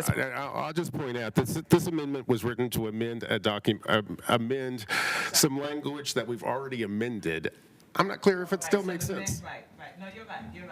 You're absolutely right. This was, my amendment was in before the mayor's amendment or some other amendments took place. So you are right. And this one time, you're absolutely right. I'll take it. Once a year. That's awesome. Any further discussion on this item? Keelan, save us. Call the roll. Maps. No. So, Mayor, it appears that this Point of one order. may be Go ahead. unnecessary due to the changes that were made earlier. And again, if we'd had more time, we wouldn't be rushing these things through. And I want to keep objecting to the fact that I feel rushed into this process. So I will actually withdraw Hardesty Amendment 7. Without objection, Hardesty Amendment 7 is withdrawn. Hardesty number 8, this is establishing at least 3 designated camping sites that must be diversely spread across the city that will serve as an alternative to self-sided, unsanctioned encampments. Would you like me to explain that one, Commissioner? I was going to give you a break on this one, but Oh, no, I'm since you happy to asked- explain it for you. Sure. So what I don't want Well, is... actually, I think I understand your intent, but I actually have questions about some specific phrasing here. So if I recall correctly, yes. So this amendment uses the phrase diversely spread. And I think what you're trying to do is just point to the notion that these camps should be located in different areas of the city. And I support that. I mean, if that's what we're trying to do here, that's fine. However, I think if you were to kind of look at the definition of diversely spread, I think the way, frankly, I interpret that phrase, and I think it's kind of, and I did this last night, if you look up the definition of this diversely here. I think the way that it's written, what it's actually directing us to do is to set up camps in different kinds of neighborhoods. So if we set up a camp in a residential neighborhood, then the second camp should be in a commercial neighborhood, and the third camp should be in an industrial neighborhood, and maybe that's a good idea. I don't know. I suspect that's not what you intended, but and I wasn't even going to bother you with it because I know it's been a long day, but as long as we're having the discussion, what was your intent here? And we can just have it on the record. My intent is to make sure that we don't put all these camps in poor people neighborhoods. To be quite blunt, want to make sure that these camps are shared by all Portlanders and not just low-income communities, because I suspect that would be where they would go without requiring geographic representation. Thank you for that clarification. Great. Any further discussions on this particular item? And Commissioner Rubio, I want to make sure you're still there, and that if you have questions, I know it's a little harder when you're remote, and I appreciate your hanging with us. Did you have any questions on this? No, I don't. Okay, very good. Keelan, please call the roll. Maps. Aye. Rubio. Aye. Ryan. No. Hardesty. Aye. Wheeler. No. The amendment passes. The next item. Mr. Mayor? Commissioner Maps. Could we, because I think the last one is going to be an interesting discussion. I'm wondering if can we do the disability one? Are we ready with that? Are we ready with that one? Just to be clear, on the record, we're talking about Hardesty number 3. And yeah, 929. Is your mic on? I can't hear you. It is. Can you hear me? Better now. Yeah, Okay. it's a little closer. Maybe I'll be a little closer. So my suggestion is the language, whereas the city is committed to serving the needs of unhoused individuals with disabilities and connecting them with appropriate services and city shelters and campsites. Simply stated. Is that adequate? Can you say that again? Yes. Whereas the city is committed to serving the needs of unhoused individuals with disabilities and connecting them with appropriate services in city shelters and campsites. Sure. So in my mind, that rewrite actually commits the city to making sure that those services are there. Do you read that, legal counsel, as a requirement or as an aspiration? Is committed to is an aspiration. Is an aspiration. And are you willing to accept that with the on-the-record definition being that is committed to is aspirational? I will. Then I will second that. Any further discussion on what we are calling Hardesty? Can you withdraw the prior Hardesty 3 so we just clean it up? I withdraw the previous Hardesty 3 amendment. Previous Hardesty 3 is withdrawn without objection. I just want to add So something. I think we need to vote on this new. We do. Okay. Right. So the reason I wanted to withdraw Hardesty 3 is so I can slot this one in as the new Hardesty 3 and not overly confuse things, if that's okay. Commissioner Ryan? Yeah, I just wanted for the record, Commissioner Hardesty, you referenced an article that was about the handicapped access at Multnomah Village. We did look into that, and there are ramps, and accommodations are normal, and we made adjustments to those ramps. So there was some misinformation in that article. Just want to make sure Well, I'm that happy to hear people- that adjustments were made. Thank you. Absolutely, they were already there. So thanks. The article said. All right, very good. I have seconded Commissioner Hardesty's new amendment number 3. Is there any further discussion on amendment 3? Seeing none, please call the roll. Maps. I appreciate the mayor and Commissioner Hardesty working together to find a compromise that they find mutually satisfying. I'm not sure I find it entirely satisfying. We had some talk here, which I found a little bit confusing. I don't think the ADA is optional. And I don't really make aspirational public policy, and I'm here to make public policy. But I also recognize and respect and celebrate our colleagues working together, and so I will take a leap of faith and trust in the good ideas and good works of my colleagues and vote aye on this. Rubio. I also appreciate the discussion that happened with today with my colleagues.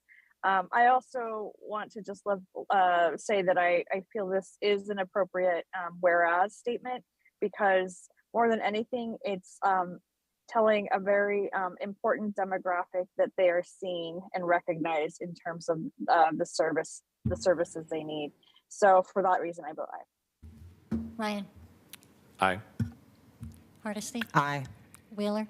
I appreciate the discussion on this, and we all too often do forget the disability community. And so we will, of course, meet the ADA requirements, but I hope we go well beyond that. And that's what this amendment to the resolution speaks to, and I'm appreciative that we've gotten to this point. I vote aye, and Hardesty Amendment 3 is adopted. And I believe, if I was at Hardesty 10, is that correct? Hardesty number 10 is a... Oh, yes. This is the one that you and I were going to discuss about whether or not it was appropriate or should it go to our government affairs folks. But Mayor, I will say yours actually directs the city government affairs to go and get money from the legislature. So why is mine any different? Well, as a matter of course, we seek funding from the legislature. Generally speaking, that's sort of a core. The state government gets lots of funding that can be used for us for a number of purposes: transportation, housing, first response. Mayor, you know I know that. I know you do. Even parks on occasionally, and. So that is more of a general operating point, and I'd be happy to take it out, and I'm still going to be standing outside the legislative door seeking resources for all of our efforts. But this is a rather specific policy question, and so my preference would be that we defer it to the legislative discussion, but I'll defer to my colleagues. Well, Mayor, I'll say I'll defer mine if you defer yours. Where in the legal counsel, do you know specifically where it is and what it says? And I'll take a look at it. I'm not sure I want to address this on the fly. Well, I mean, you know what? Never mind. Here's what I'll do. Okay. We'll put this up to the fates. Call the roll. Actually, no. Commissioner No. All right. Very good. So, colleagues, I'm going to vote no on this, but I'm going to vote no for a process reason. As I think the mayor has quite appropriately pointed out, what we're essentially doing with this ordinance is to add something to our legislative agenda. Now, this council has adopted a process and a timeline for adding stuff to our legislative agenda. Part of that process, you might remember, is that we only add things to our legislative agenda with a votes of 5-0. What you're proposing to do with this one is to add something to our legislative agenda with, at best, 4 votes, because I'm going to vote no. So I would argue this is going to create a constitutional crisis in the city. So we'll just go let it pull. So that's where I'm at on this one. Although I also do want to say, like Commissioner Hardesty and Mr. Mayor, I would totally consider this as part of our regular legislative agenda, which will come back to council in 2 weeks. But if we're going to try to get this on the legislative agenda with less than the unanimous votes rule that we have agreed on and lived by for the past 2 years, I'm going to vote no. Commissioner Mapps, for the record, I agree with you. I will also vote no. But I will honor the process and call the roll. It was Mapps. seconded. No. Rubio? I'm interested in this. I wish that we had explored the other idea. But in the context of the legislative agenda, I support going there. But for today, I will vote aye. Ryan? No. Hardesty? Imagine being in a state of emergency, wanting to put lots of camps in place with no money, and then delaying, sending a clear message to the legislature that we want $1 billion from them. I vote aye. Wheeler? For the reasons stated previously, I vote no. The amendment fails. The last one is Wheeler 1, item 929. And just to be clear, legal counsel had a question of me. I want to clarify there is no change to the language as proposed. Is there any further discussion on this one? I have, this is, Commissioner Hardesty? thank you, Mayor. So this is you asking the legislature to work with you and the other mayors to get money, is that correct? So this is actually not the case. This is as part of the annual budget process, which is not the legislative process. It's actually the process we'll take up in the spring to be completed the first week of June to go into effect July 1st of 2023. We will be providing a report each year to individual council offices stating the total amount of beds and the safety of designated alternative camping sites. I also made a personal commitment to you, if we can speed that up and do quarterly reports, we shall. Oh, I remember that one. Way back then. Okay, got it. Yeah, it seems like a while ago, doesn't it? It's a while ago. Any further discussion on this item? Seeing none, please call the roll. Maps. Aye. Rubio. Aye. Ryan. Aye. Hardesty. Aye. Wheeler. Aye. The amendment is adopted. Now to the main motions. The first up is Resolution 927 as amended. Is there any further discussion to the main motion as amended? Seeing none, please call the roll. Maps. Colleagues, this ordinance commits council to pursuing a goal so ambitious the mayor has described it as a moonshot. And that goal is to create 20,000 new units of affordable housing in the next 10 years. While that is an ambitious goal, I believe Portland can also reach this milestone. And I think we can do it by offering innovative incentives which encourage the private sector and nonprofit housing agencies to build more affordable housing that working families can afford. And I believe that Portland can reach this goal by cutting the red tape which makes it so difficult to build new housing here in Portland. That's why I enthusiastically accept the mayor's moonshot challenge to build 20,000 units of affordable housing that working families can move into, and that's why I'm voting aye. Rubio. Commissioner Rubio. Hi, I'm sorry. So just a point of clarification, should I read all my closing comments now? Why don't we do that just because you're on the phone, and in the unfortunate case that we lose you, we'd like to get your comments on the record. So why don't you go ahead and do that? Okay. Thank you. I'm going to take the opportunity just to share a few words, and I apologize that I can't be there right now. But just as we want safety and care for our own families, our houseless neighbors also deserve to feel safe and sleep without fear of violence, and also for their humanity to be recognized and respected. But how, for me, we carry out any new approach with our houseless community will be critically important and will make all the difference in its effectiveness. I want folks to know that I hear the concerns, and my intention is for no houseless community members to be criminalized simply because they don't have a place to call home. That is not in alignment with my values or the values of the city, I believe. But I do believe we need to try ideas to better serve our community. And my number one focus is to ensure safety and support. And this is why I plan to be a vocal and active participant and partner in shaping those approaches to ensure that they're reflective of and accountable to the values of respect, equity, service, compassion, and human dignity. And 2 weeks ago, several of us took a day to travel to look at a model of a site that is doing this well. And the purpose of the trip was to meet with a nonprofit that sets up some of these sites in tents and tiny homes. And they also have state park sites and other services. And I'll be very frank here that I went down there a skeptic, and I needed to see it for myself. What I saw in action was a responsive approach that centers humanity in residents and communities created by the people that live there. and where people felt safe and had the service and social support that they need as they wait for housing. We toured 2 low barrier, well-supported villages, and pets and partners were welcome, with spaces for community connection and even a dog run. And they're run by employees who are clear-eyed about their work being in service to residents, leading with dignity and mutual respect, and ensuring those with lived experience have greater safety and stability than they were before.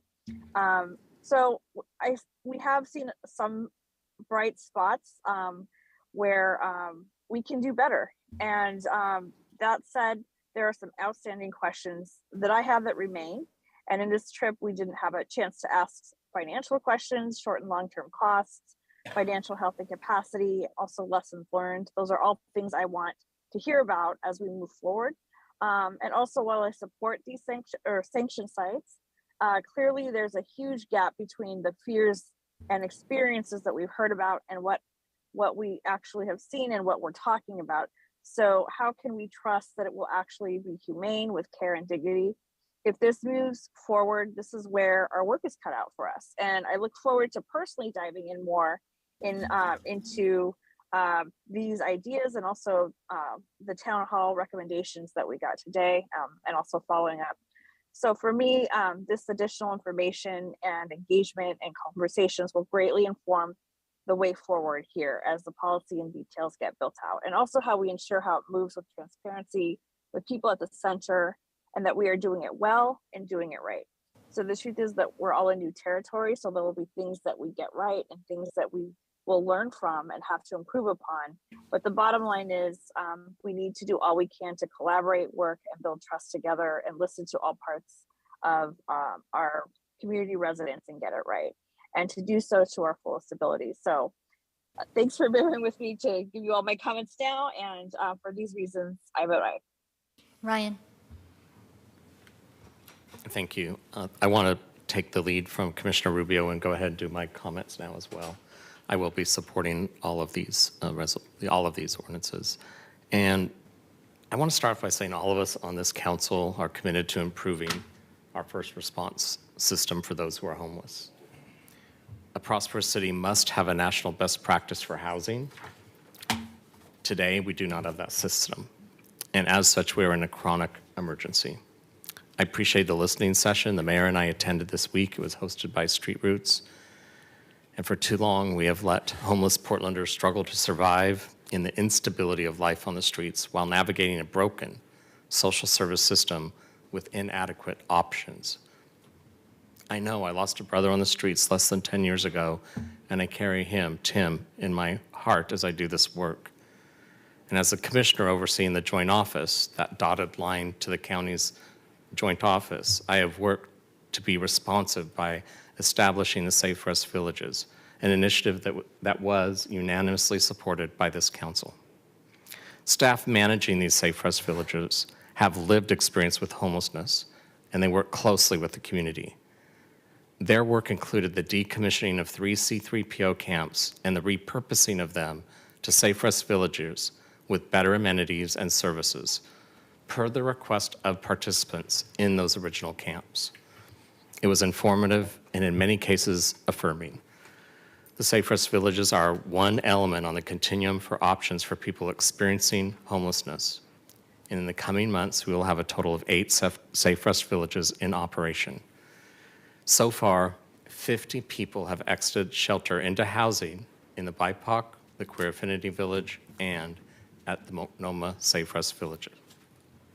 The Safe Rest Village team is receiving 30 to 40 calls on average of 10 emails every week from people who are homeless requesting a referral, because what we are offering is what many on the streets are asking for. Please know that there's other amazing efforts out there, the We Shine community, the communities of faith, building villages and their parking lots. And this is also part of this humane first response system for those living on the streets that we must all get behind. The fact is we're onto something and we must continue to build momentum. Failure to act with urgency is inhumane. I appreciate the consistent, thoughtful, and productive conversations we've had about the 5 resolutions that include services, diversion programs, workforce activation, and the creation of career pipelines, and a framework to accelerate the construction of affordable housing. The resolutions infuse innovation, creativity, common sense, compassion, and truth. Our collective goal is to connect Portlanders with the resources and the supports they need and want. We understand the larger outdoor shelters we are proposing are different. We hear you, we believe you, these shelters need to be better and safer than previous models, and we must consider options for women, for families, and for the LGBTQ community and those with disabilities. We are approaching this earnestly. Last month, representatives from all five council offices and one representative from County Commissioner Sharon Myron's office toured those shelters in Los Angeles. Commissioner Rubio just referred to this and looked at those proven alternative approaches. Every person on that tour was impacted by the potential for success based on what they saw. That motivated us to move forward and take this action today. This is an action for all Portlanders. We know that our public right-of-way in a city is not designed for unsanctioned camping. Every day, a kind, compassionate, loyal Portlander reaches out to me, to my team, with frightening stories about this crisis. Many have shared that they are worried and they are becoming compassion fatigued. These are hardworking people who don't feel safe doing their jobs, walking to lunch, commuting on public transportation, and in some cases, it's even our own employees. We just can't prioritize one reality over another, and we can't keep tolerating the intolerable. It's time to come together, acknowledge the tension, and respond to all sides of this issue. This plan offers bold action with scalable, measurable results. We need Multnomah County, the wraparound services they provide, Metro, the pass-through administrator for the Here Together measure, and our partners in Salem to do the right thing and collectively spend the taxpayers' money wisely and with urgency. I'm proud to be a part of an elected body that is out in front. Now we need every leader elected by the people to come together, align resources, and take action. I vote aye. Hardesty. Which one are we voting on? Where are we? This is the first resolution 927 is amended. 927. And it's the affordable housing construction Excellent. resolution. Got it. Thank you. Let me just say thank you, Mayor. Of all the resolutions, this is one that I've been championing long before I got here at the City Council. I found it inexcusable that the city does not land bank all the land the city currently owns, since we won't get any additional land. Though this proposal is another aspirational, this resolution is another aspirational, I do want to put on the record that I hope that we don't do the things we've always done and somehow expect different results from this. Because what we need to do is make sure that we are partnering with nonprofits on public land to make sure that we can actually limit development to 60%. And honestly, not just for housing, but also for small businesses, because we're also pricing them out of the city. I am concerned that this resolution does not actually make us correct the errors in previous housing policy, like the multi and the inclusionary zoning. And if we're going to fast track without fixing the loopholes that already exist, I would find that to be a problem. And so I will today support this resolution because it starts us in the process that I want us to be, which is land banking, land that we own. Rather than selling it to private developers and begging for a public benefit. And let me just say that, you know, we cannot solve this houseless crisis without addressing the fundamental issue is that housing is way too expensive for working people in the city of Portland. And if we don't do something radically different, we're going to have tens of thousands more houseless people starting in January when rents go up, again, 14.6%. So today, I vote aye.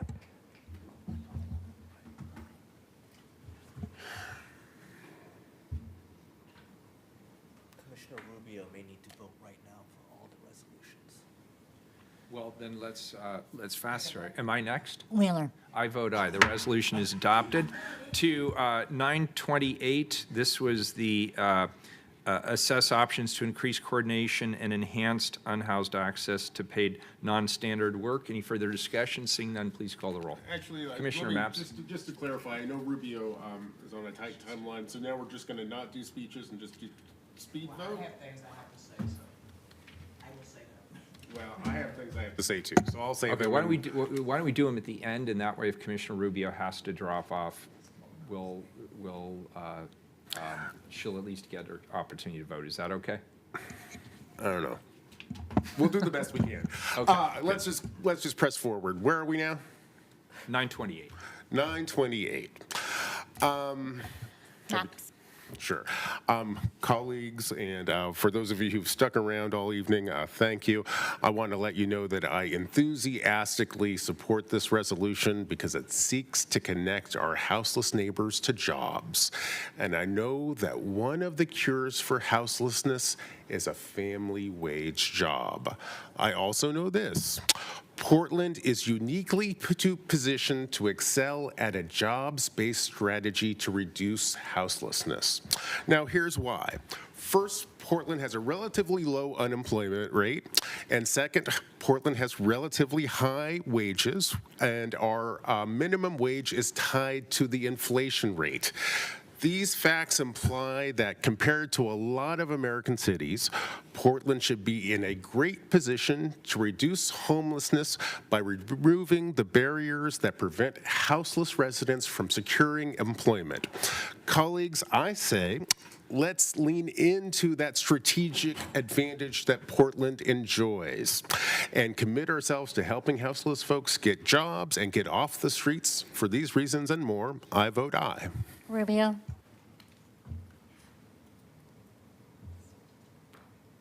Commissioner Rubio. Aye. Oh, right. Sorry. Ryan. Aye. Hardesty. 28, correct.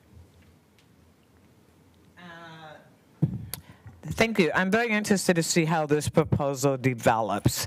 Finding innovative ways to connect people to employment opportunities is a great way to help houseless community members obtain stability and independence. I look forward to hearing from local and national experts in the field, especially our local experts who have expertise in getting people employed who are houseless. I vote aye. Wheeler. I vote aye. The resolution is adopted. Item 929, resolution is amended. This is connect mental health and substance abuse recovery services to unhoused individuals. Maps. Colleagues, this resolution is easily the most controversial item on today's agenda. I also believe this resolution is the most misunderstood proposal before us today. As I see it, this resolution basically does two things. First, it scales up the work Commissioner Ryan has pioneered with our Safe Rest Villages. We have about 2 years of experience with Safe Rest Villages and have learned a lot during this pilot program. In fact, we have learned enough to take Safe Rest Villages from a pilot project to the next phase of its rollout, which I believe are Safe Rest campuses. And of course, there's also a second element to this resolution, which has received a lot of attention, and that is the directive for the city to develop a plan that it phases in a citywide street camping ban over a year and a half. Today, we have heard many criticisms of that proposal, and I have criticisms of that proposal too. And my criticism of the camping ban is this. Portlanders should not have to wait another year and a half for this council to re-engage with our fundamental commitment to keep our public spaces clean and safe.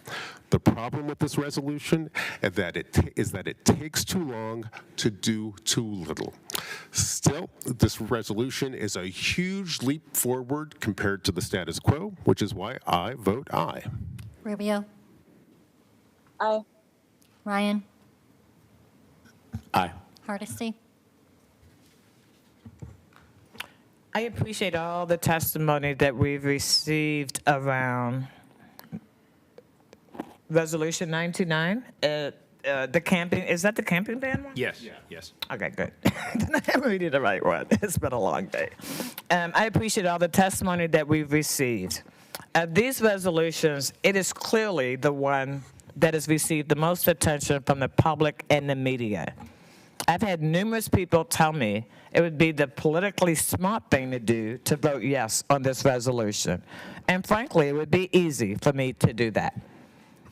But I can't help but remember my first day in this role nearly 4 years ago, as I was walking from City Hall to an event celebrating my inauguration.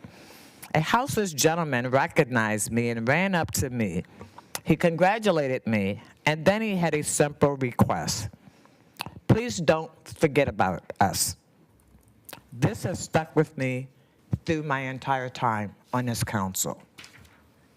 I know many become frustrated with me that I spend so much time discussing the safety and needs of the houseless or low-income community members struggling to pay rent. Some take it to mean I don't care about the safety and well-being of homeowners and businesses, but that's simply not true. I see the destruction that's done to people's property. I see the trash and needles on sidewalks. I get reports regularly about fires started at houseless camps. I hear and share the anxiety and frustration community members feel around the city about the houseless crisis, and I'm committed to continue to work to solve the problem. But saying we will magically wave a wand in 18 months and there will be no more street camping is not real. These resolutions contain no code changes, identify no funding or land, and have no agreements between jurisdictional partners. To put a timeline on banning street camping that will take effect even before the first new camp authorization and this resolution is open is not only unrealistic, but it's cruel and inhumane.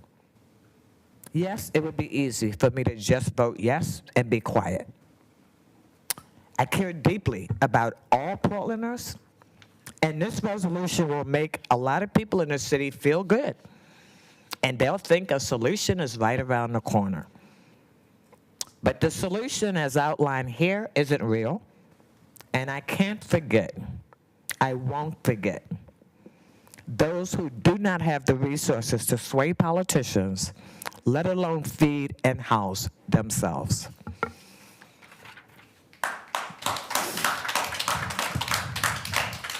I will continue to fight for all Portlanders, and it is because of my commitment to all Portlanders that I vote no. Wheeler. First of all, I just want to state that these are resolutions. Resolutions start the process to both define and to develop proposals. So there are some pieces of this that will have to come back to the City Council for further approval. But this is a necessary first step, and it's one that I'm very glad that we are taking. I vote aye, and the resolution is adopted as amended. 930, this sets the city, this is the substitute amendment with regard to partnership and budgeting. Any further discussion? Seeing none, please call the roll. Maps. Colleagues, this resolution is an invitation from the City of Portland to Multnomah County, Metro, the State of Oregon, and the federal government to come together and develop better ways to support houseless services in the Portland metro area. Here is one good reason we should have this conversation. The fate of every Oregonian is intertwined with the fate of every other Oregonian. In other words, the state of Oregon cannot succeed if the city of Portland fails. Metro cannot succeed if the city of Portland fails. And Multnomah County cannot succeed if the city of Portland fails. The state, Metro, County, and City of Portland are yoked together in a prisoner's dilemma-like game where we can only succeed if we work together. So I make this plea to Portland's intergovernmental partners. Let's work together to make homelessness in Oregon obsolete. For these reasons and more, I vote aye. Rubio, Aye. Ryan, Aye. Hardesty. The housing crisis that is impacting cities across this country was not created by local lawmakers. This is an accumulation of decades of disinvestment in safety nets and housing starting in the early 80s at the federal level. I know my colleagues and I will continue to work tirelessly to solve the houselessness and housing crisis our cities face, but we will not be able to do it alone. We need to coordinate, and we need to actually talk to people ahead of time, our next governor, our next county chair, to build a partnership to make this work happen. I am hopeful this resolution will help facilitate meaningful conversations with our jurisdictional partners and improve the efficiency of how we use our limited resources. I vote aye. Wheeler, I vote aye. The resolution is adopted. Finally, 931, this is the diversion program into treatment services. Any further discussion? Seeing none, please call the roll. Maps. Colleagues, of the 5 resolutions before us today, Resolution 931 has received the least amount of engagement from the public and this council, which is surprising because I think this resolution could be a real game changer in Portland's efforts to reduce houselessness.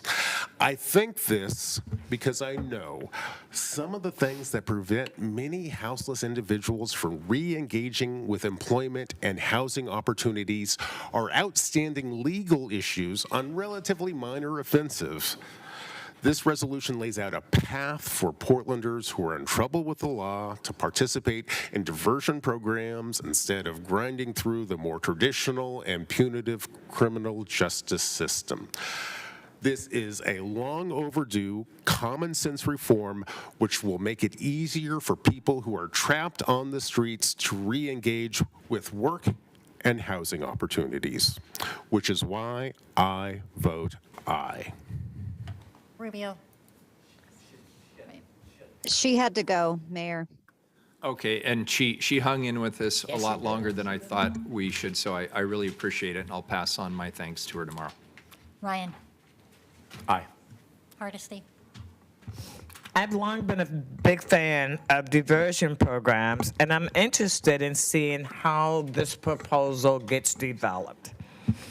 I have had many conversations with district attorney, our current district attorney, about this proposal, and look forward to working with him.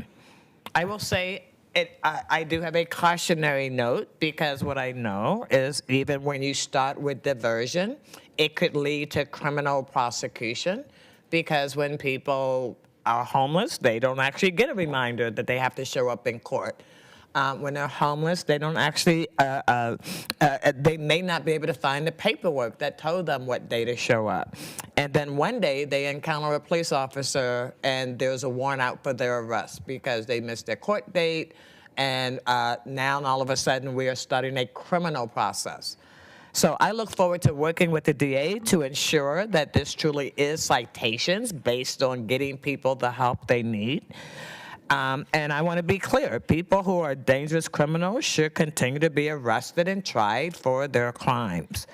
People selling deadly narcotics, engaged in human trafficking, or committing acts of violence should not be allowed to stay on our streets. They don't make our homeless people safer, and they don't make our house people safer. We should keep in mind that most commonly hurt by these criminals are the people who are houseless today. And they are just simply trying to survive. Finding ways to help people avoid fines they can't pay and jail time instead get them access to services and help is really an important goal. I look forward to working with my colleagues and the DA on making this real. Because today, you cannot get alcohol and drug treatment. If you wanted it today, you can get mental health treatment if you wanted it today. And so, again, I look forward to the day when this is a reality. I vote aye. Wheeler. I vote aye. The resolution is adopted. I want to thank my colleagues. This was not an easy lift. These are difficult issues. We're not just talking about issues of policy. We're talking about the definition of what compassion is. And if you ask 50 different people about what the definition of compassion is in this circumstance, you're probably going to get 50 different answers. And so it was not easy. And I want to thank you, and I want to thank your staffs who worked tirelessly on this issue. I want to thank everybody who testified, even if you hated this. I really appreciate your perspective, and I hope you come back. And frankly, we heard from some new people who we haven't engaged with, who have come to City Council for the first time, like the gentleman, Commissioner Mapps, you had that great interaction with earlier. I hope that's sort of the standard. We should have debates here. Nothing should be baked in. We should have disagreements, and we should vet issues from all angles and come to a decision as a community. So I want to thank you. I want to thank your staffs. I want to thank the folks in the community who stepped forward. The hard part's ahead. These are resolutions. Now we have to make it work. And even if you didn't get the vote you wanted on a particular resolution, there still will be opportunity to shape these proposals in a way that I think will be bold, that will be effective, will be uniquely Portland. And at the end of the day, I hope we end where we started, which was an acknowledgement that people on our streets deserve our compassion. They need our understanding. And many of them need our help to get off and stay off the streets. And it is my personal view that these resolutions take an important step forward for the City of Portland to be able to do just that. So thank you all for being here today, and we are adjourned.